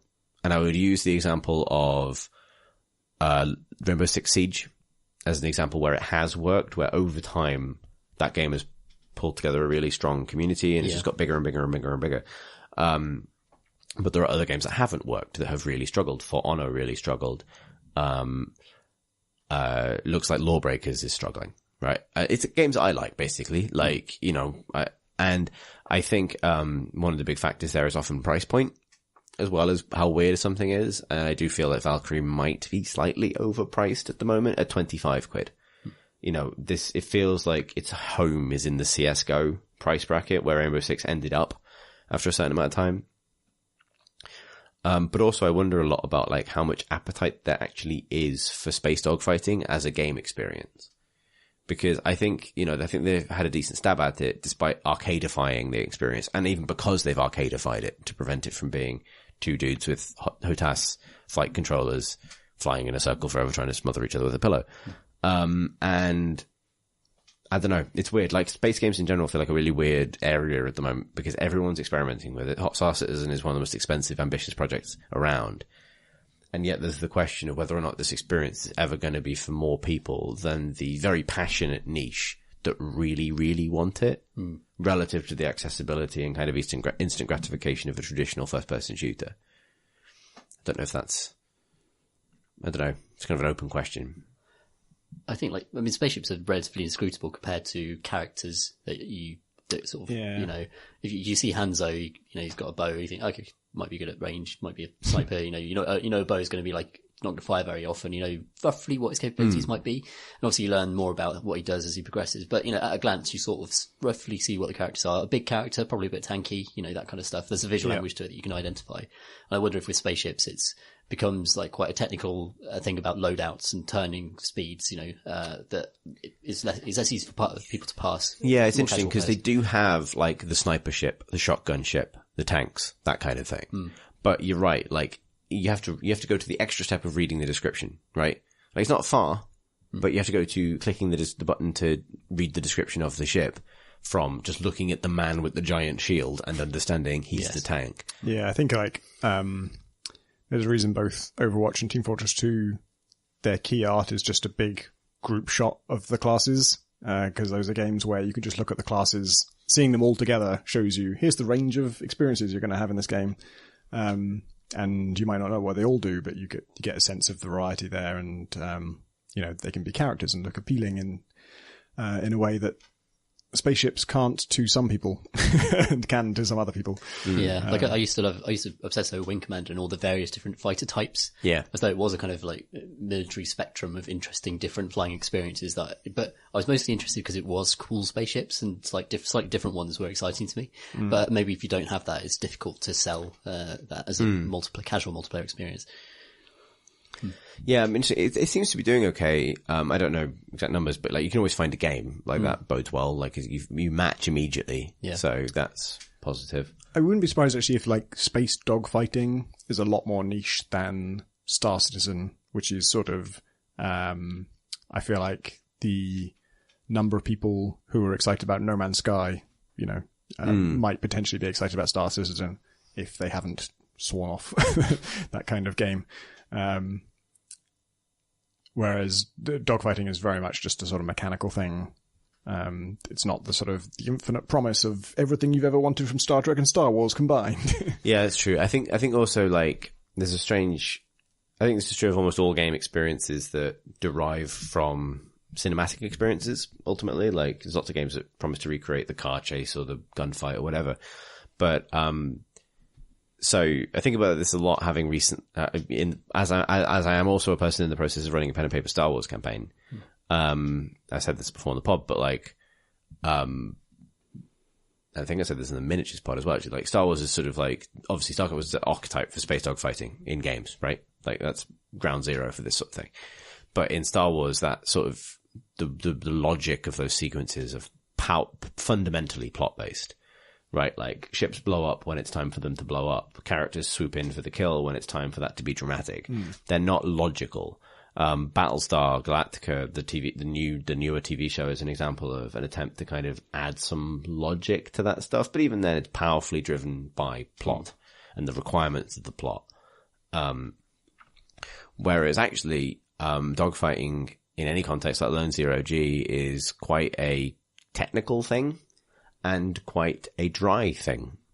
It tends to be over very quickly once someone wins. Right? There's lots of reasons why it wouldn't necessarily be a fun game experience if it's recreated exactly. Obviously, it's fun to simulate. You know, if you're into your flight sims and your combat flight sims, then fine. But in talking about like translating the fantasy into something that is mass market accessible is actually surprisingly difficult. And I think Valkyrie has some interesting solutions, but I feel this way about and there's been a recent slate of space games. I feel this way about all of them, that all of them get like something right, while trying to also avoid going full sim and alienating people. And also you can't go full sim for space dogfighting because it doesn't exist. So everyone's, in their interpretations of that fantasy, everyone's getting something right and something else kind of slightly off. So Valkyrie doesn't give you the granular control of your ship that you might expect from a bigger sim. And also the time to kill feels very high most of the time, which means that you don't get the Star Wars moment, or even the X-Wing versus TIE Fighter moment, where the enemy ship kind of passes across the central part of your crosshairs and you fire once and they blow up and it's really gratifying. You get them, they pass across your crosshairs and you do 1/5 of their health. And then that happens another 5 times. And then you kill them. And then you do a barrel roll through the explosion. Like a very slow Wedge Antilles. and I find that really interesting because shooters, we were at a point where we can talk about different ways that different people are independently equally successful at doing the same thing. Like, people have made brilliant shooters of every kind, right? People have made brilliant, highly lethal shooters. People have made very brilliant low lethality shooters, and they all kind of can be top level experiences. And I sort of feel the way about space dogfighting at the moment, that there are lots of different attitudes to it, but no one's made the one that just feels right yet. And that suggests to me that that's not possible. There's a brilliant episode of Battlestar Galactica called Scar. Yeah. Season 2 episode, I think. Yeah, which is about, I think it's a couple of pilots going into an asteroid belt to hunt down a Cylon fighter that has been renowned for somehow killing just loads and loads of human fighters. And that they're supposed to be kind of disposable drones for the most part. But the idea that one would be an individual of some kind, it's basically the Red Baron in space. It's got a cool scar. It's a robot with a cool scar. It's a robot with a cool scar, which has something a little bit magical and interesting about it. But it is this cat and mouse battle with full kind of with space combat according to Newtonian physics that plays out over the course of the episode. It's kind of like an amazing self-contained episode and a brilliant kind of design core for a highly lethal space shooter that just lasts for 10 minutes in an asteroid belt with a bunch of people. And that hasn't been made yet. I think like you can't do the auto fly thing where people just fly around in circles. I think that Newtonian thing of flipping over and doing skill shots has to be a part of a kind of highly skilled, highly lethal space shooter. Yeah. Yeah, I think, honestly, I think Strike Factor is one of the games that get closest to it. Actually, this is almost timely because I know World of Warplanes is on the verge of its second 2.0 kind of re-release. And, I always thought that game got some things right and some things wrong. Like, I do think atmospheric flight helps a lot. Like, it adds the dimension of climbing being harder than diving. Yeah. So the battle for vertical advantage is a meaningful thing in atmospheric dogfighting. It's something space dogfighting doesn't really have an equivalent for, because if you enable Newtonian physics, then simply rotating on the spot is an option a lot of the time, which... I was watching new Star Trek, and they're still saying shit like they appear near a sun and they're too close to the sun, and the guy's like, full reverse. Really reverse? like in space, particularly if you're trying to get away from a sun, I would think it's more efficient to specify the direction you want to go in as away from the sun. Take us away from the sun, however you need to do that. Don't necessarily thrust backwards, just like rotate the way we want to go and go that way. Yeah, exactly. Yeah, you know, like... We really like our atmospheric metaphors for space drama, basically, because I think space drama to some extent requires it, right? Like, you know, realistic space combat looks nothing like your mind's eye picture of what it should look like, even in Battlestar, where, yes, it's technically Newtonian, but they still all look like planes. You know what I mean? Like, yeah, I was trying to think if the Expanse did this well, but even then, when they're actually showing the ships, they're all on kind of a plane shooting at each other, which isn't how it would be. Like, it would be a scattered series of people, upended ships. Well, ironically, if you look at what an actual EVE battle looks like, you're looking at lots of ships just at weird angles and like this kind of like cluster. And that's kind of right. And a lot of them don't move because they don't need to move. Like, in its extended fiction, Mass Effect kind of got this right as well. Like, what a space battle would actually look like is people firing shots from miles away and then waiting to see what happens. Just like shrapnel. Like, shrapnel with no friction to resist its continued acceleration is fucking devastating in space. You don't need giant lasers, you just need just a bulk shrapnel. Pretty effective against.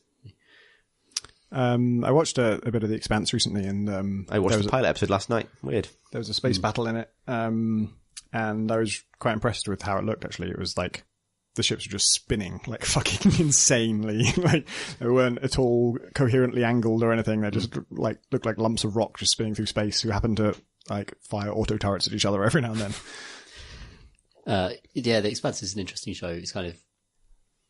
It's a really determined attempt to do like proper, realistic, hard sci-fi, kind of industrial sci-fi, something that might actually happen in 200 years, with actual political, divides between the belt and Mars and Earth and all of that. But bloody hell, it's impenetrable as a TV show. It's cool. I'm glad they made it. Yeah, I literally just watched the first episode last night while extremely jet lagged. So okay, yeah. I didn't. I started watching the first episode and I didn't really get on with it. And then for some reason I just dipped back into it randomly and just started watching from the second season, and I've got on much better with it now. The first thing that I find really distracting is there's a lady in the first episode who is the leader of the future war cult in Destiny. Yes, yeah. She's Lakshmi 12 in Destiny. Yeah, she's a UN council member or something. Yeah. And I found that I had that moment of like, I know that voice really, really. Yeah. Yeah. I was freaked out by that as well. Yeah. She's a really cool character, actually, in the second season. Yeah. I'm going to sit with it. But yeah. But that's what I'm saying is like, it feels like cinema and TV now, cinematic TV has figured this experience out. But and given that it is my favorite game fantasy of like space dogfights, it's the only one that I think about a lot in terms of solving. I find it interesting that games are really struggling to fully solve it, right? Like to get to the point where there have been shooters that make you feel like you are in an action scene in a movie very successfully, right? I don't know if even the great old space sims that people love fully get there yet. I don't know. I want the game that can recreate the Battle of Yavin from Star Wars without being either an on-rail shooter, as some of the Star Wars games are, or a flying in a circle, getting a crosshair solution, then firing a couple of times kind of experience. There's something about the cinematic shorthand, the way those moments are presented, that I feel like games will never get to. And that's something that, yeah. I mean, but despite that, Valkyrie, I think, and particularly in its new form, which is a smart thing to do with that game, it's a good dogfighting game. But whether or not it reaches people outside of that niche, I think depends on its ability to make you feel like you're in Star Wars. And I don't know, basically. Saw a good tweet. Someone saying, coming out of Blade Runner 2049, saying, oh, now we know what video games are going to look like for the next 10 years. Just, the extent to which video games lift from films to try and, I hope so. It did. When I was watching it, I was really impressed with it, particularly visually. And it did make me sort of think, like, why don't we see sort of stylistic jumps forward like this in games? Like we do get weird, like strange rendering styles, and like there's the extreme fringes, like in the indie scene, and every now and then, a really cool looking mainstream game like Journey or, TF2 was one. But it is so rare. Like, it's just, I think what struck me is there were just so many fucking sci-fi games, and yet they all look pretty similar. And then this does not look like any of those, even though loads of them are strongly inspired by Blade Runner, the original. This is also strongly inspired by Blade Runner, the original, and yet looks totally different to all those things. Yeah, it made me think of BioShock as being the only thing that I haven't seen in a film. Like, that was a thing I've only ever experienced in a game, and that's why I was. That feels like a film waiting to happen, doesn't it? Yeah. Yeah. But I felt that. But I was watching Blade Runner and thinking, how have I not been in an open world where I've gotten into my hover car and driven over it and then landed at my house? Like, how has that not happened? I mean, I guess maybe Cyberpunk, CD Projekt Cyberpunk will do that kind of stuff. But I really want that as a kind of just existing as a citizen. Yeah, I suspect that city. I suspect the mega city is one of the most complicated things for a game to realize. There are a few games that have tried it, but like, if you consider that it took a long time for games to get comfortable doing cities where buildings were not just obstacles with a texture that made them look like a building. Yeah. Like, the mega city is the thing that comes after that, right? Where like, you've got like a layered arcology or something. Bring it on. That's what I want next in games. Honestly, I think a big part of, the Blade Runner feel that games would struggle with, is actually the lethality of it. Like, I think one of the things that makes that universe feel the way it does, particularly in the most recent film, but I'd argue in both, is like, it's quite a kind of quiet mood thing, mood-based, like moody place where people don't say very much. And then there's like one extremely loud gunshot and someone is dead, which is very anti-video game, where it would be someone talking all of the fucking time, and then 16 people fire guns for 4 minutes, and then a lot of people noir, are dead. isn't it? Yeah, I mean, gunshot matter. That's definitely how the gunplay works, and that's not something that video games usually do.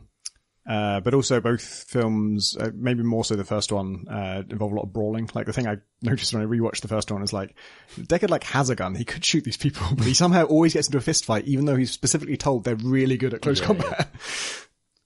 Yes, yeah. I don't want to talk too much about the new one for spoilers, but I think its weakest moment is, in terms of visual stuff, is the one instance where it does a Blade Runner 1 style flippy kicks moment fight, which is one of its, like, yeah. But no, you're right. Like, someone pointed out on Twitter that, like, the perfect Blade Runner game would be like L.A. Noire, pretty much, where you use that conversation system to just do Voight Kampf tests. Like, that's, Yeah. Yeah, which is, the Blade Runner Adventure game actually was amazing at capturing all that stuff. You do void count tests on people, and it's not like a proper systemic thing. It's just like pretty much multiple choice stuff, but they capture the look and feel of the world so well. It's really effective. God, the baseline test thing yeah, in the that's new one was fucking great. amazing. Love that. Yeah, so I didn't know what the hell was happening. I'm like, this is just hypnotic and so cool. but kind of, it's amazing. You sort of figure it out. It's like, because when he does, well, let's not get into it too much because it's plot stuff, but it is really, really cool. Yeah. Yeah. When you realize what it's trying to do. Let's not turn into the Blade Runner podcast, but cool film. Very cool film. Shall we do questions? Yes. I'm extremely ready. Also, it's been an extremely long break. Yep. I had a lot of rum. We talked about Blade Runner for like 45 We minutes. talked about we didn't want to do the Blade Runner podcast, so we did the Blade Runner podcast off air. No one will ever hear what we discussed. Yeah.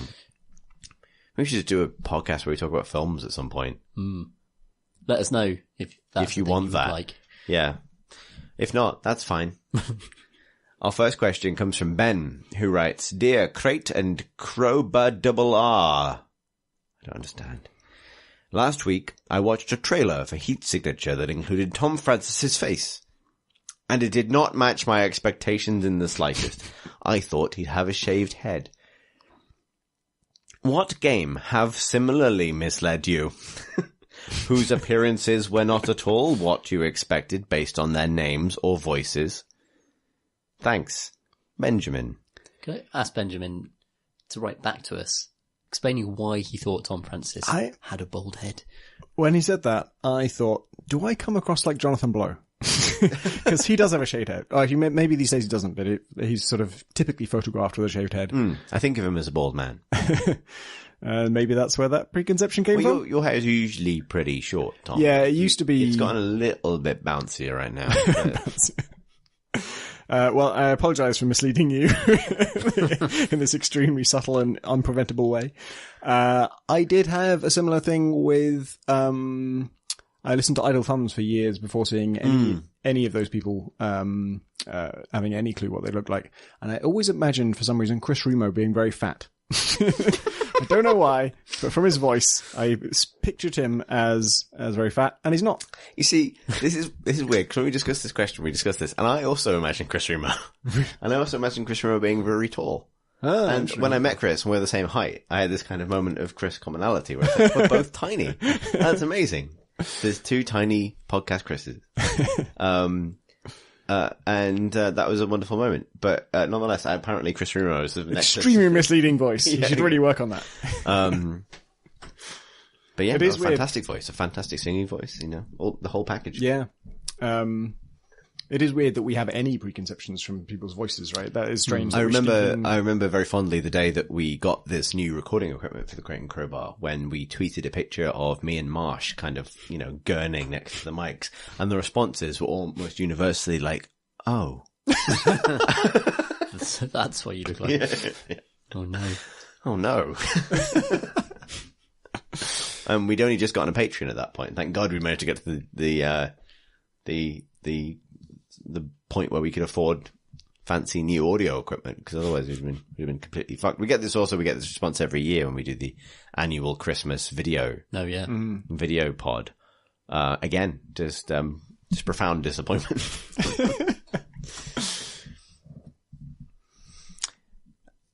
So I'm sorry, I suppose. Next, Tom writes, Hello, crumbs and crumpets. One for Chris, I think. Brackets, optional. Ellipsis. I'm on my way home from a very tiring opening evening at the school I work in after a minor argument with my head teacher. One of our sixth formers, college age-ish, hang on, what is that in America? Middle school? Is probably the only boy in our very poor Welsh Valley to apply for a PPE at an Oxbridge uni, and has asked our head teacher what books should I have read. While our head decried what he called the Welsh Valley's cultural desert, I may have casually suggested that while this sixth former may not have read Catcher in the Rye, I know he's played Gone Home, which is a fudged comparison, I admit. This was part of a longer conversation, but ended with me basically suggesting that his vision of culturally significant texts was a bit narrow. Now, question. Which texts in our chosen interactive medium do you think could convince An Oxbridge admission board was worthy of standing next to English literary classics when surmising if one was culturally literate. Thanks for reading, Tom. What is a PPE? Philosophy, Politics and Economics. It's essentially the British government academy program. Yeah. Unfortunately, like a genuine problem with our a genuine problem with our democracy is that the vast majority of our parliamentarians do PPE. And it is, it's a broad-ranging degree, and it used to have a very specific kind of cultural, political leaning towards the left, and now it's a kind of general, well, often seen as a general purposes kind of political training, almost like vocational training for politics, which is, a bad thing. That's completely irrelevant to the question, but nonetheless. Seems to be two sides to this. So the first is games that could be seen as kind of culturally significant from the outside. And the second is things to say to get into Oxford or Cambridge. Yeah. I feel like we established in the intro to this podcast that Portal is pretty culturally significant in terms of the sort of, definitely in the field of games, but also it feels like it has appeal outside of games as well. I think, Dear Esther is interesting here, as is Edith Finch, but I would argue not everybody's gone to the Rapture. Nobody's gone to the Raptor. They try and stay away from the Raptor. Everyone's gone to the Raptor pen. Simply because Dear Esther is kind of an interesting experiment in like having the same story told in different ways over and over again. So every time you play it, you get different voice clips and that kind of thing. Yeah. Actually, her story is very interesting for that. Yeah, her story is fascinating for this. So I would say this, like, for this specific aim, video games are interesting and useful because they explore instability of meaning. And this is going to sound really wanky, but my argument would be that, like an Oxbridge interviewer is not going to be looking for, well, it depends where you apply and it depends which kind of interview you get, but they're not going to be looking for, like specific cultural kind of shibboleths that you have to pass under, things you have to have read. So much as they're going to be looking for a particular way of looking at text. And you may, if you are feeling brave in the interview, you could probably make a convincing case for why certain video games helped you understand text in a different way.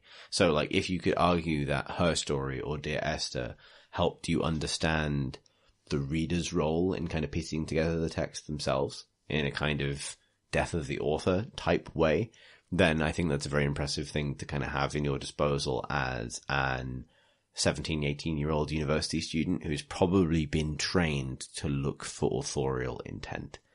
That would be, I think that's not a bad shout, actually. Like, and also, if in your gaming career you've ever managed to headshot the author, that's worth extra points. Yeah, if you can, if you run over a whole load of authors in a row. That's Garanga. Yeah, that is Garanga.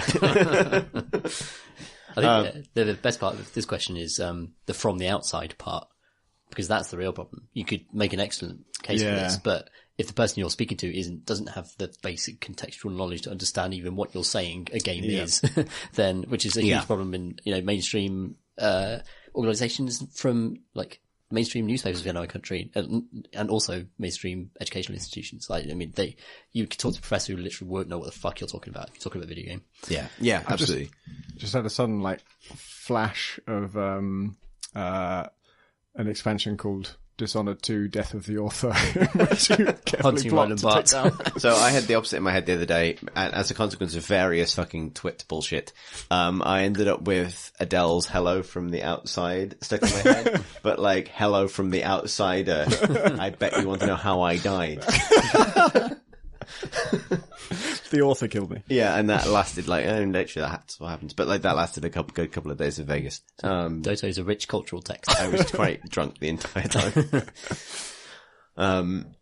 It's difficult though. Like, I think video games have a lot to say about this stuff, and I don't think you could take it to an authority, so to speak. What is, sorry to reread it again, but in the expansion, Dishonored, Death of the Author, what is the non-lethal takedown for the author? Which usually ends up being a fate worse than death.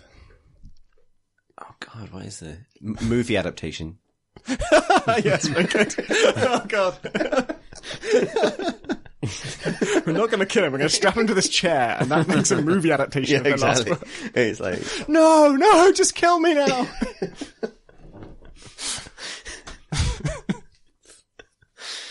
Oh dear. What were we talking about? Done that one. Yeah. like but no, you're right, Tom. Like, explaining this to a generation that's not familiar with is the problem. Yeah. In fact, I would argue that in an Oxbridge interview setting, the thing that is likely to impress people is your ability to articulate why this medium they don't understand is important.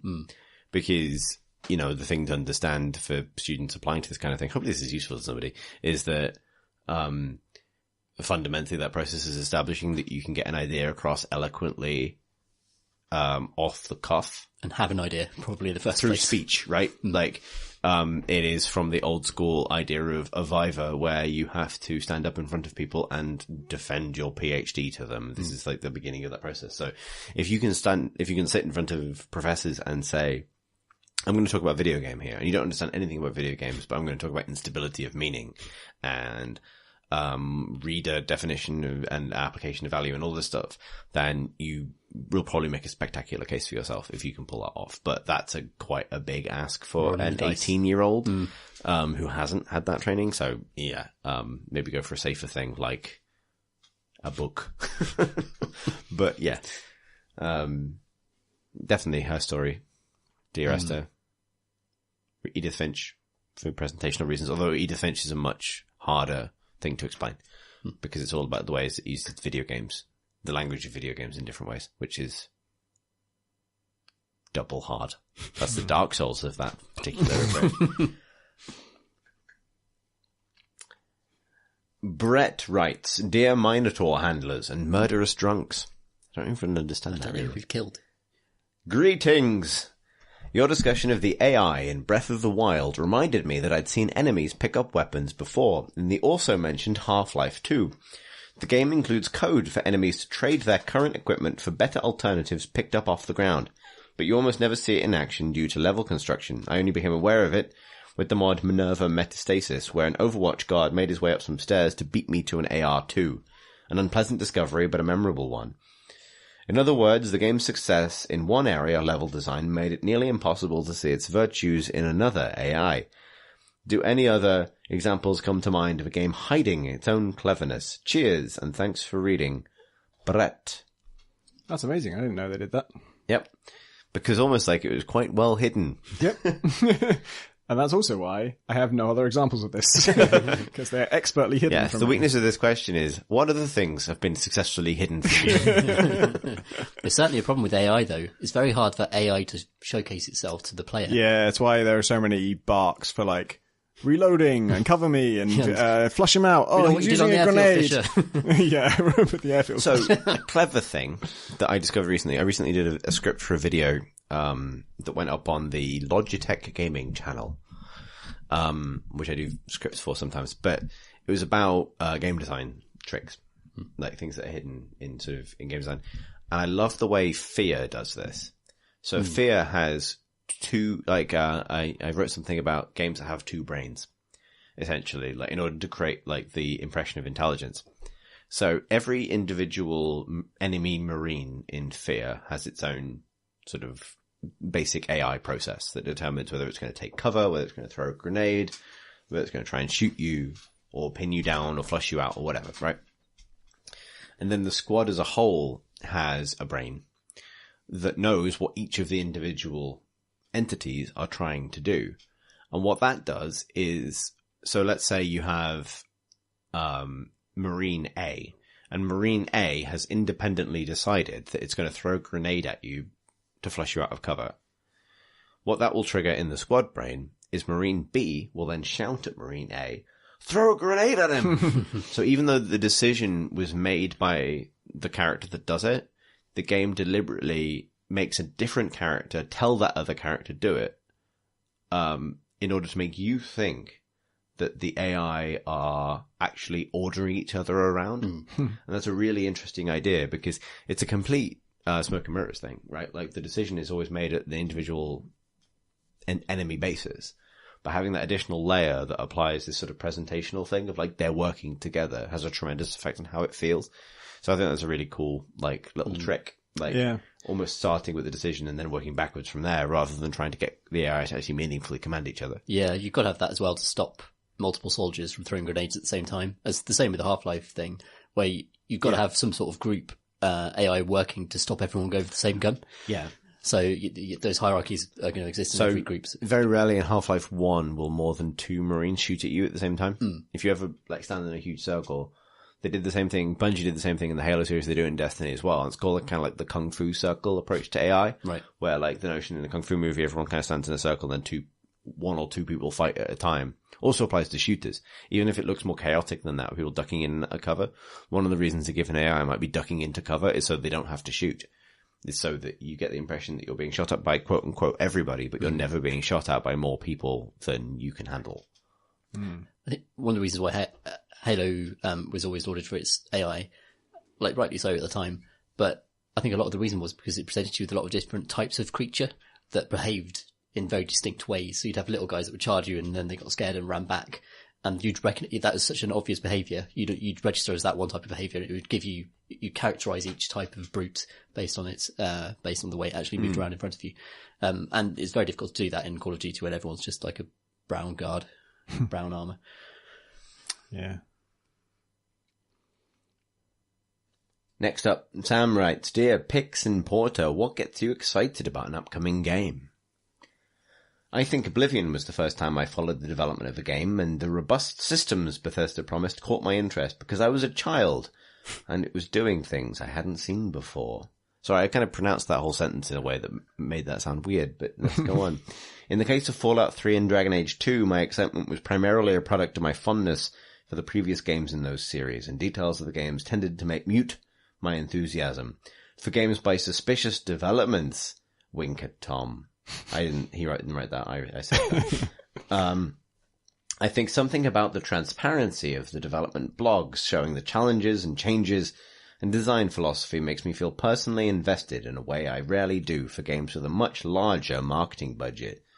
I hope other studios aren't sending teams to capture Tom F. for XCOM-style research to unlock his secrets.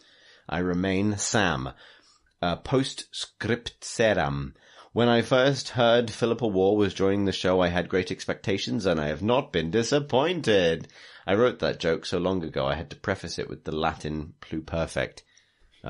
So if you're not sure, Pip is the main character in Great Expectations by Charles Dickens. Thanks for that. Tom. Cool. I don't know why I said that. I'm glad that my developer logs made this person feel invested in my games, because it's a bit of a fucking risk. Because we have seen recent examples of saying too much too soon can lead to backlash when you don't have those features. And I've talked about loads of features for heat signature that did not end up in the final game. So I don't know if I necessarily agree with that, simply because I think it's about the degree of honesty. Like, I think if anyone was to XCOM mine your brain, the thing that they would learn is that being honest about your game is broadly good. Can I ask that I'm not skulljacked? Like, that looks really painful. No, you may not. Like, kill me first, then do the stuff to my body afterwards. That's my request. That's a classic Tom Francis question section answer. What I was going to say is that, like, I think either a lack of honesty from the beginning or inconsistent honesty is where a lot of problems arise from. Like, so inconsistent honesty I would define as being very honest at the start of the project. These are all the things we're excited about doing. And then becoming kind of less honest, even if it's by omission as the project goes on. Right? You were kind of relentlessly honest throughout. You know what I mean? Like, you've never had an interest in kind of hiding a mistake or backing down from a point you've said. I mean, there's probably a bunch of stuff that I said, I'm planning to do this, and then I probably never went back and said, as it turned out, that wasn't possible, or this didn't work. But I think maybe that's okay if it's not like a headline feature, if I'm not, as long as it's just a minor thing. Yeah, says the guy who, after playtesting, has ensured that the system that his games are named after isn't in the game. yeah, the title itself is a bit of a red herring. It's a bit like if No Man's Sky had multiplayer and they're like, there's loads of men in the sky. In fairness, heat sensors are in the game. They're just very rare. In terms of what gets me excited about a game, it's always the trailer or screenshots or GIFs. Pretty much. Actually, one exception to that. I mean, so the obvious thing is like if I liked their last game and this is a direct and it's a similar kind of thing, that gives me a pretty high degree of confidence, obviously. And I remember Dishonored 2 in particular. Everything they said about Domino just had me so excited. Like I knew it was going to have a lot of interesting mechanics anyway, but Domino specifically, just from telling me how it works, this is the mechanic where you link enemies and then whatever you do to one enemy happens to all of them. Just that in its basic form was exciting to me. And then they kept giving examples of like, oh, so you can do this and you can like link this enemy to this civilian and then push the civilian off a cliff and the enemy falls off a cliff. And, yeah, that was hugely exciting. Is that because it was linking a thing to another thing? I do like to link things. That's quite a rare example, actually. I can't think of many others where like just something in text has got me that excited. These days it tends to be just because there's so many games. I've got to see something that gets me excited. But that said, just having a good art style in a screenshot, I can get unreasonably excited about a game without knowing anything about it. Like Fugl, F-U-G-L. I've never played that still, but just from like a little bit of motion of that game, I'm immediately like, oh my god, I want to play this no matter what. Even if there's nothing to do in the game, I just want to play it. Yeah, I think for me it's like franchise sequels notwithstanding, it's like it comes down to trailers, I think, for me. It comes down to like really nicely produced different trailers, like good choices of music, good ways of showcasing what a game is about. Actually, I would say this, and I appreciate this isn't supposed to be the like the Tom Francis is right about things power hour, but any game that has actually adopted your sensibility with regard to explaining what you do in the game in the first sentence of its description kind of instantly gets that to me, because it shows that the developers get it. Like that's started to make a difference, right? Because I think that information is out there now, that it works if you choose to describe the action of the game, the appeal of the game, the key mechanic, the combination of those things in the initial way that you describe it, then I know immediately whether or not I'm excited about your game. But I'm far more likely to get excited from that point than not, relative to a lore-heavy explanation or something like that. That's a classic mistake, isn't it? Yeah. But it's nonetheless, it's more common than not. And like, genuinely, Tom, I think you can probably claim ownership of the process of like getting past that. Even though, like, I think there's some element of the old PC Gamer style guide in there, right? Like the whole explain definitely. what the game is in the first 50 words was something that we all came into our writing careers thinking about constantly. And it's amazing that evades games marketing quite as much as it does. Especially for brand new games, the brand new franchises that, no one's ever seen before, saying X is a game about doing Y to Z. Yeah. And that's why this is exciting in like 2 sentences is a great thing to do. I wonder if the reason that it's not as common as it should be to just explain what you do in the game is that like marketing in other fields, there are so many. Every time I read the description for any product, I sort of have pity for the person who had to write it. Like if it's a toothbrush or it's a new hamburger, and you just think like that this is not something you can really communicate in text very well. And so the practice of marketing has been like, how do you upsell it? How do you take what the factual description is boring? So how do you be creative on top of that and then create some pizzazz and some flash? And for selling hamburgers, they probably do a way better job than I ever could. But I don't think games are like that. I think they're fundamentally different. I think the basics of a game can be massively exciting. Just tell me literally just the fundamental, factual, cold, dry description of what you do in it. And sometimes that can be like, oh shit, I can do that? That's amazing. I think there's a weakness here, which is the games we literally just mentioned for Oxbridge admission are very hard to do in this context. Dear Esther, Her Story, What Remains of Edith Finch, even Everybody's Gone to the Velociraptor. Like, these are hard games to describe in that format, right? Like, Dear Esther becomes something like, wander a Hedrabian hillside and consider a mystery. Is there a good version of the that sounds text good to me, description though. for that game? That doesn't sound bad to me. It doesn't sound terrible, but what I mean is it's not as grabby as like infiltrate spaceships and deal with accidents. Yeah, right? it's very. My advice is very biased towards the kinds of games I like and the kinds of games I make. Exactly, right? So, like, similarly, her story is like, piece together a story by watching lots of video clips and interpreting them in your own way that gives you clues to future clues. But you could say, you know, her story is a game about being a detective. A woman has been interviewed by the police. Who is she? It's your job to find out that. Yeah, you know. what I'm, yes, I guess you can make it work, but I'm saying that you move further away from kind of like the pure kind of explain the key verb of the game. Yeah. Yeah. Because those games prove that verbs aren't wholly necessary, right? Like, it's a good, like, Shadow of Middle-earth TM, Shadow of War should be advertised as seduce a nation of orcs and conquer their abusive masters. Flip many captains. Yeah, flip every captain.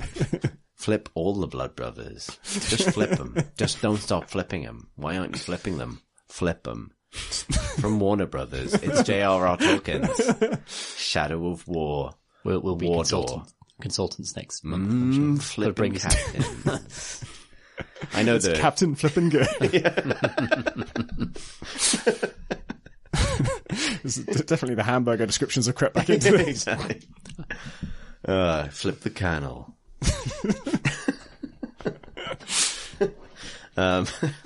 Fuck. What were we talking about?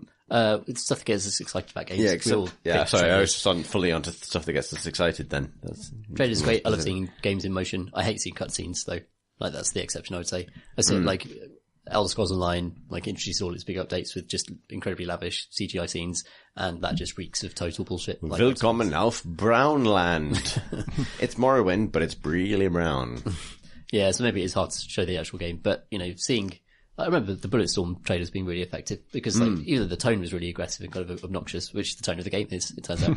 But seeing, you know, those amazing colours and ridiculous set pieces and stupid weapons working made me immediately want to play it.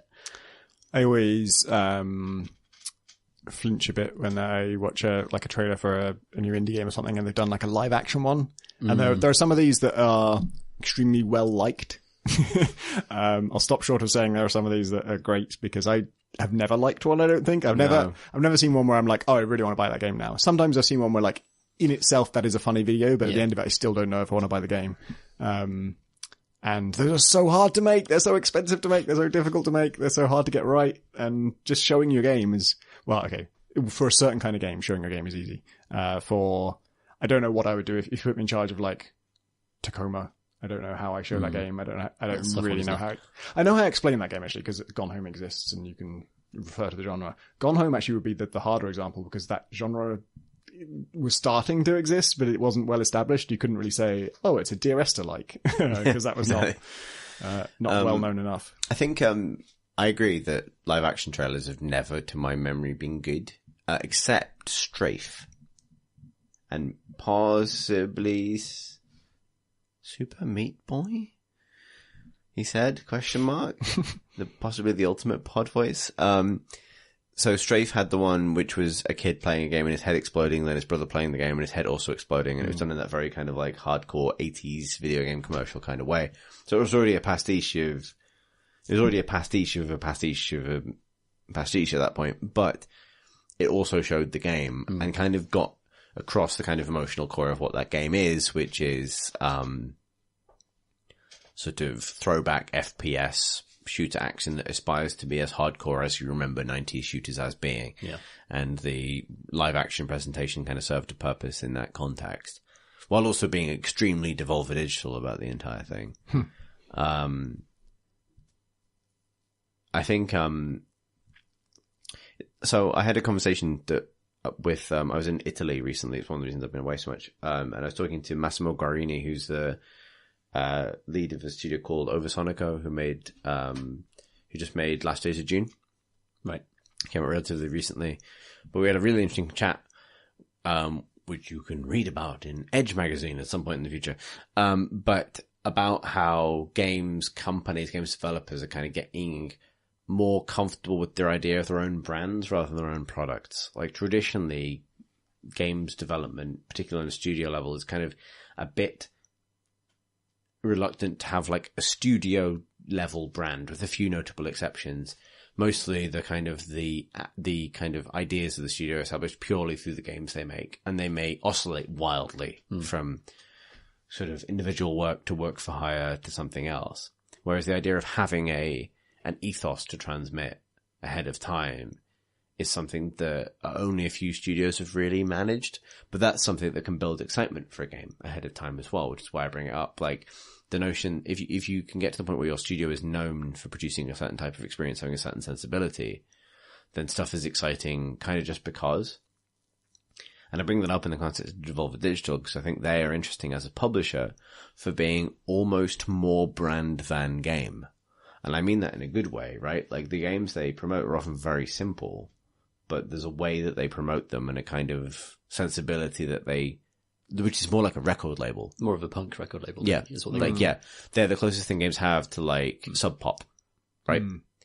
And that means something in terms of what it communicates about your intent as a game. Like suddenly making a relatively simple arcade shooter is an act of punk purity because of the trappings given to it by the label. And that's another way of getting people excited about something. But it's something that the games are very, very, very new to the extent that only a few companies are even getting close to doing it. Our next question comes from James, who writes, Dear Orange, oh, for fuck's sake, James. For fuck's sake, James, writes me, Chris. I've had quite a lot of rum, and he writes, Dear Origins and Oranges. Okay, that's hard, Mark. That was designed. That was a trap. My work is organising a 24-hour gaming marathon to raise money for charity, and I'm struggling to decide what games to bring along. What games would you choose to get you through the long hours between 1 and 6 a.m. when any sane person is asleep? Would you go for a heart-pounding experience to keep you awake, a messy local multiplayer so you can bond with your fellow marathoners, or something slow-paced to deal with your completely shot reaction times and fat, pizza-smeared fingers? Cheers, James. Something of Diablo 3 is a great one. You just put it on the right difficulty level. Yeah, you just get a gentle. Is this because if someone asked you, Tom, play a game for 24 hours, you just That's start playing? That's what I do if no one, if I'm left alone. It's like your idle animation, like in Sonic. Instead of like wagging your finger. With no stimulation and no one telling me to do anything, that's what would happen. I just play Diablo 3 until death. But which suggests it might be a good 3 a.m. game for someone.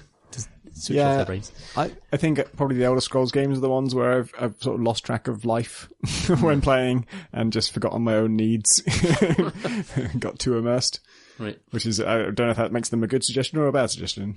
I would go either for a grand strategy game in this context. So, like, I didn't say this earlier, but the other thing I've been playing recently is Total War Warhammer more of. I know I mentioned it on the last time I was on the podcast, but I really like that game a lot. And I would happily play it forever.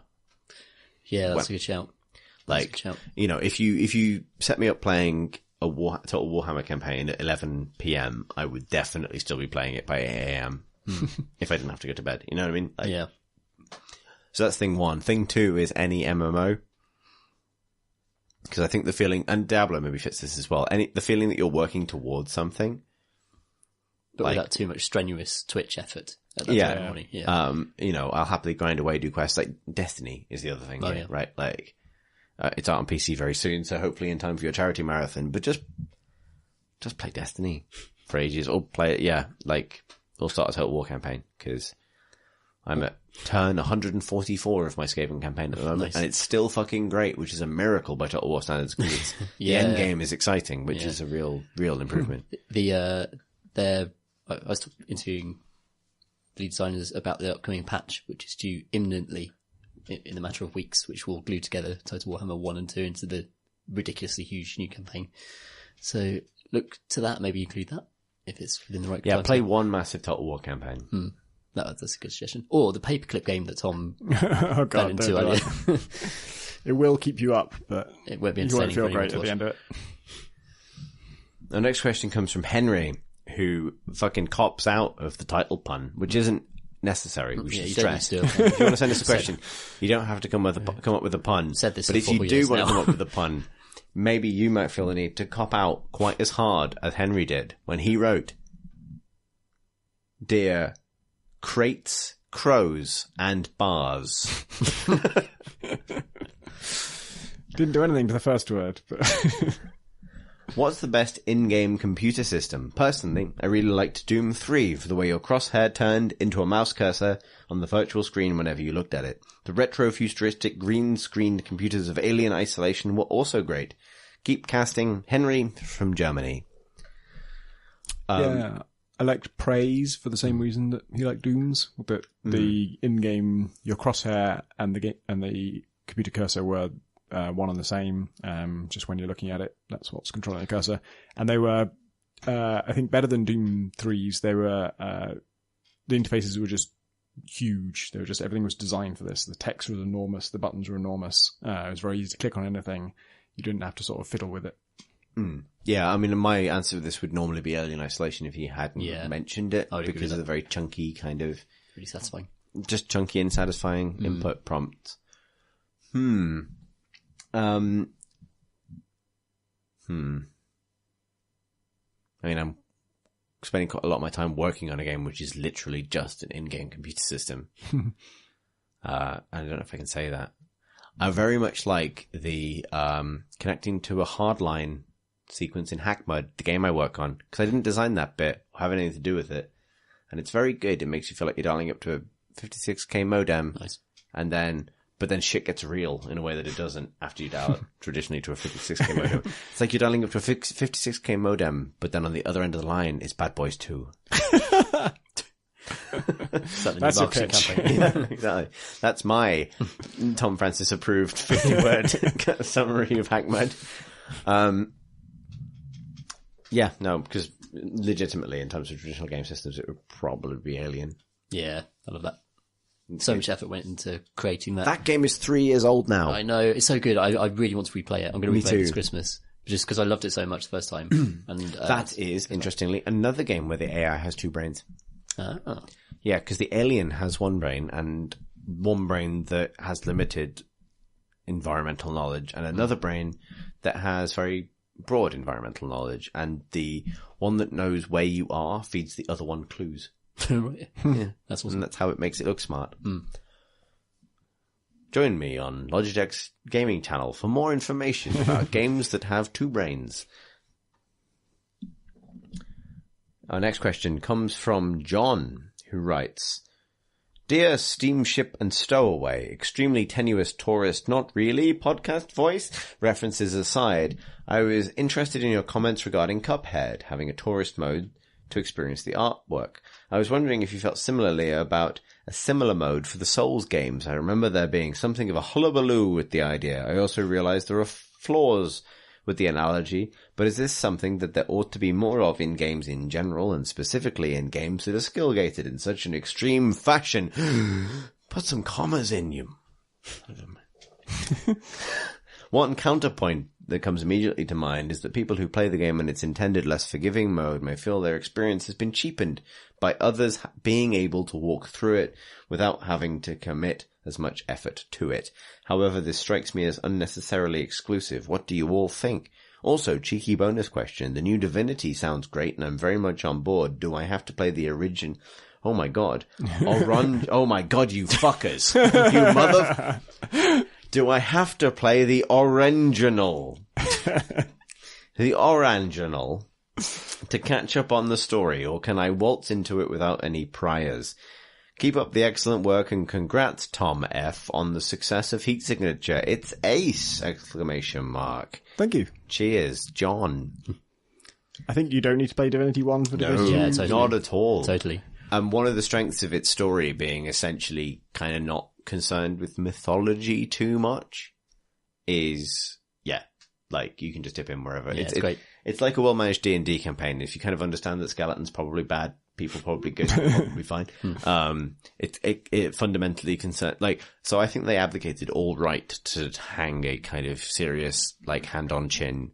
Let's think about this. What does it really mean? Plot. As soon as they decided that their magic in their universe was going to be called Source, as in the Source engine, SOUWRCE. But the people who wield this power would be called sorcerers, but it would be spelled like Source. It's all over that at that point, like, isn't it? and yeah, it's like you fucked it or saved it. Who knows which? What was the first question again? Let's find out. In brief. It's about Dark Souls, tourist wasn't it? modes in Dark Souls. Oh, yeah. Yeah, it's an interesting question because like Dark Souls isn't a especially pretty game, and I'm not sure you'd go through it for the sake of seeing the sights. And also, I think that all of those areas are designed as combat areas, and you experience them through the mode of combat and the pitfalls and the challenges that you experience. That geography creates is part of the combat in a really important way. So just to walk across a bridge that is really difficult because you've got 3 people throwing firebombs at you is, that bridge takes on significance because of that combat challenge. And if you were just to waltz through it, I imagine it would seem like quite a mediocre aging game, to be honest, to look at the places. On the flip side, Tom, you and I have direct experience of a From Software game causing us problems when trying to tell the story we're trying to tell over time. Very true. Right? Yeah. If we had, I'm saying this is a genuine hypothetical, right? If we had the option to play Bloodborne on narrative mode in order to do our playthrough, do you think we would have done it? Don't know. That's a good question. I think, for me personally, the challenge is such an important part of those games, and the repetition is an important part of those games. But if we were creating a video series where people might not necessarily want to see all the repetition, Something we've learned, incidentally, then friends. we probably might well have taken that way out. And also, I mean, if it's relatively easy to make, I don't see why you can't give people who want that the option. I don't think the part of the question that asks whether it takes away from people who put in the challenge. I don't see why it should at all. I think I agree. The concern hypothesized about in the question is for person A who's playing it, in hard mode. Does it take away from their experience if person B can see it all without having to overcome those challenges? And I feel like it shouldn't, and hopefully doesn't. But there's another factor where if everybody can switch between narrative and challenge mode at any given time, when you're stuck on a challenge, the temptation to switch to that narrative mode just to sort of see the next area, just to get to the next bit and then maybe switch back, could undermine whatever the sort of the brick wall of the challenge is trying to evoke in you, that the sort of sense of hopelessness or the sense of triumph when you do overcome it or whatever. So maybe if you were going to include something like that, maybe you make it something where you can't turn it on or off. It's just like from the start of the game, if you're just not interested in playing the game and you just want to see stuff, you can do that. But once you start, you kind of can't switch in and out just to remove that temptation, because the temptation could be harmful. But you're so in the palm of the developer, because developers often misjudge what difficulty spikes look like. You can go into a game and suddenly, 10 hours in, run into a mad difficulty spike, and you've built your character in a certain way, and maybe giving the players the tools to work their way around that stuff is personally, I would want that. Like, that would be helpful for me, because I'm someone who does struggle with the difficulty of those games. But that's the situation where I can imagine it in some way diminishing the pleasure of people who like them exactly as they are right now. You know what I would do with Dark Souls? I'd have a mode where you can't die, basically at all. But every time you run out of health, you're kind of reduced to this kind of like stumbling, screaming, agonized baby zombie man. That can only kind of like limply swing their sword around and kind of like drag themselves to the next bonfire. So your progress is never slowed, but it's really shit to run out of health. But rather than just dying, going back to the bonfire, repeating the section and going to the next bonfire, you kind of crawl to the next bonfire, light it, and then get to the next bit. So you're always really glad to be whole again, which is a very Dark Souls theme. Ish. Close enough. But not, we don't want to die. But if you do, it doesn't impede your progress. I don't know if that would work at all, apart from be funny for like 10 minutes. But, hey, what are you paying me for? Not that, certainly. How many brains would your zombie form have? How many brains? 2. Only the 1. 3. Your brain. Okay. You, Tom. That's how player control characters work. Yes, it is. Doesn't sound like a good solution. It sounds like a really annoying solution. Well, I mean, this is your punishment. It's very Dark Souls punishment for choosing narrative mode where you can't die. Yeah, that's kind of the worst thing you could do is invite people who enjoy narrative experiences. It's the best idea I've ever had. to start a narrative experience and then punish them by turning them into a screening zombie. Oh, and why is it like this? They bellow. Why didn't I choose normal difficulty? Look at the Let shitty me time die. So yeah, maybe not. No. Maybe not do that. Okay. Maybe not do that. All right. That's all the questions we have time for. Sad end. If you'd like to send us a question for a future episode, you can email us at questions@crateandcrowbar.com. You can also tweet us at Crate and Crowbar. You can also, if you like, check us out on YouTube at youtube.com/Crate and Crowbar, where you'll find our Bloodborne series, which is relevant to the previous discussion if you'd like to watch two people beat their head against a wall for a long time before giving up and wandering off to do something else. Also, you can find various YouTube versions of this episode. As ever, the Crate and Crowbar is supported by our extremely kind Patreon backers who do the phenomenal work of allowing us to do this every week. And in future weeks, if you'd like to find out more about the Patreon and getting involved, you can do so at patreon.com/Crate and Crowbar. It's the same as everything else. There's a theme here. If you'd like to follow us as individuals on Twitter, if you must drag and refresh that endless attention engine to the detriment of yourself, your friends, your life, your democracy, your country, and your world. Not getting a lot of new followers out of this. You can do so. You can find Tom Senior on Twitter at pcgludo.com. It's not .com. You fucked that up, Tom. I did.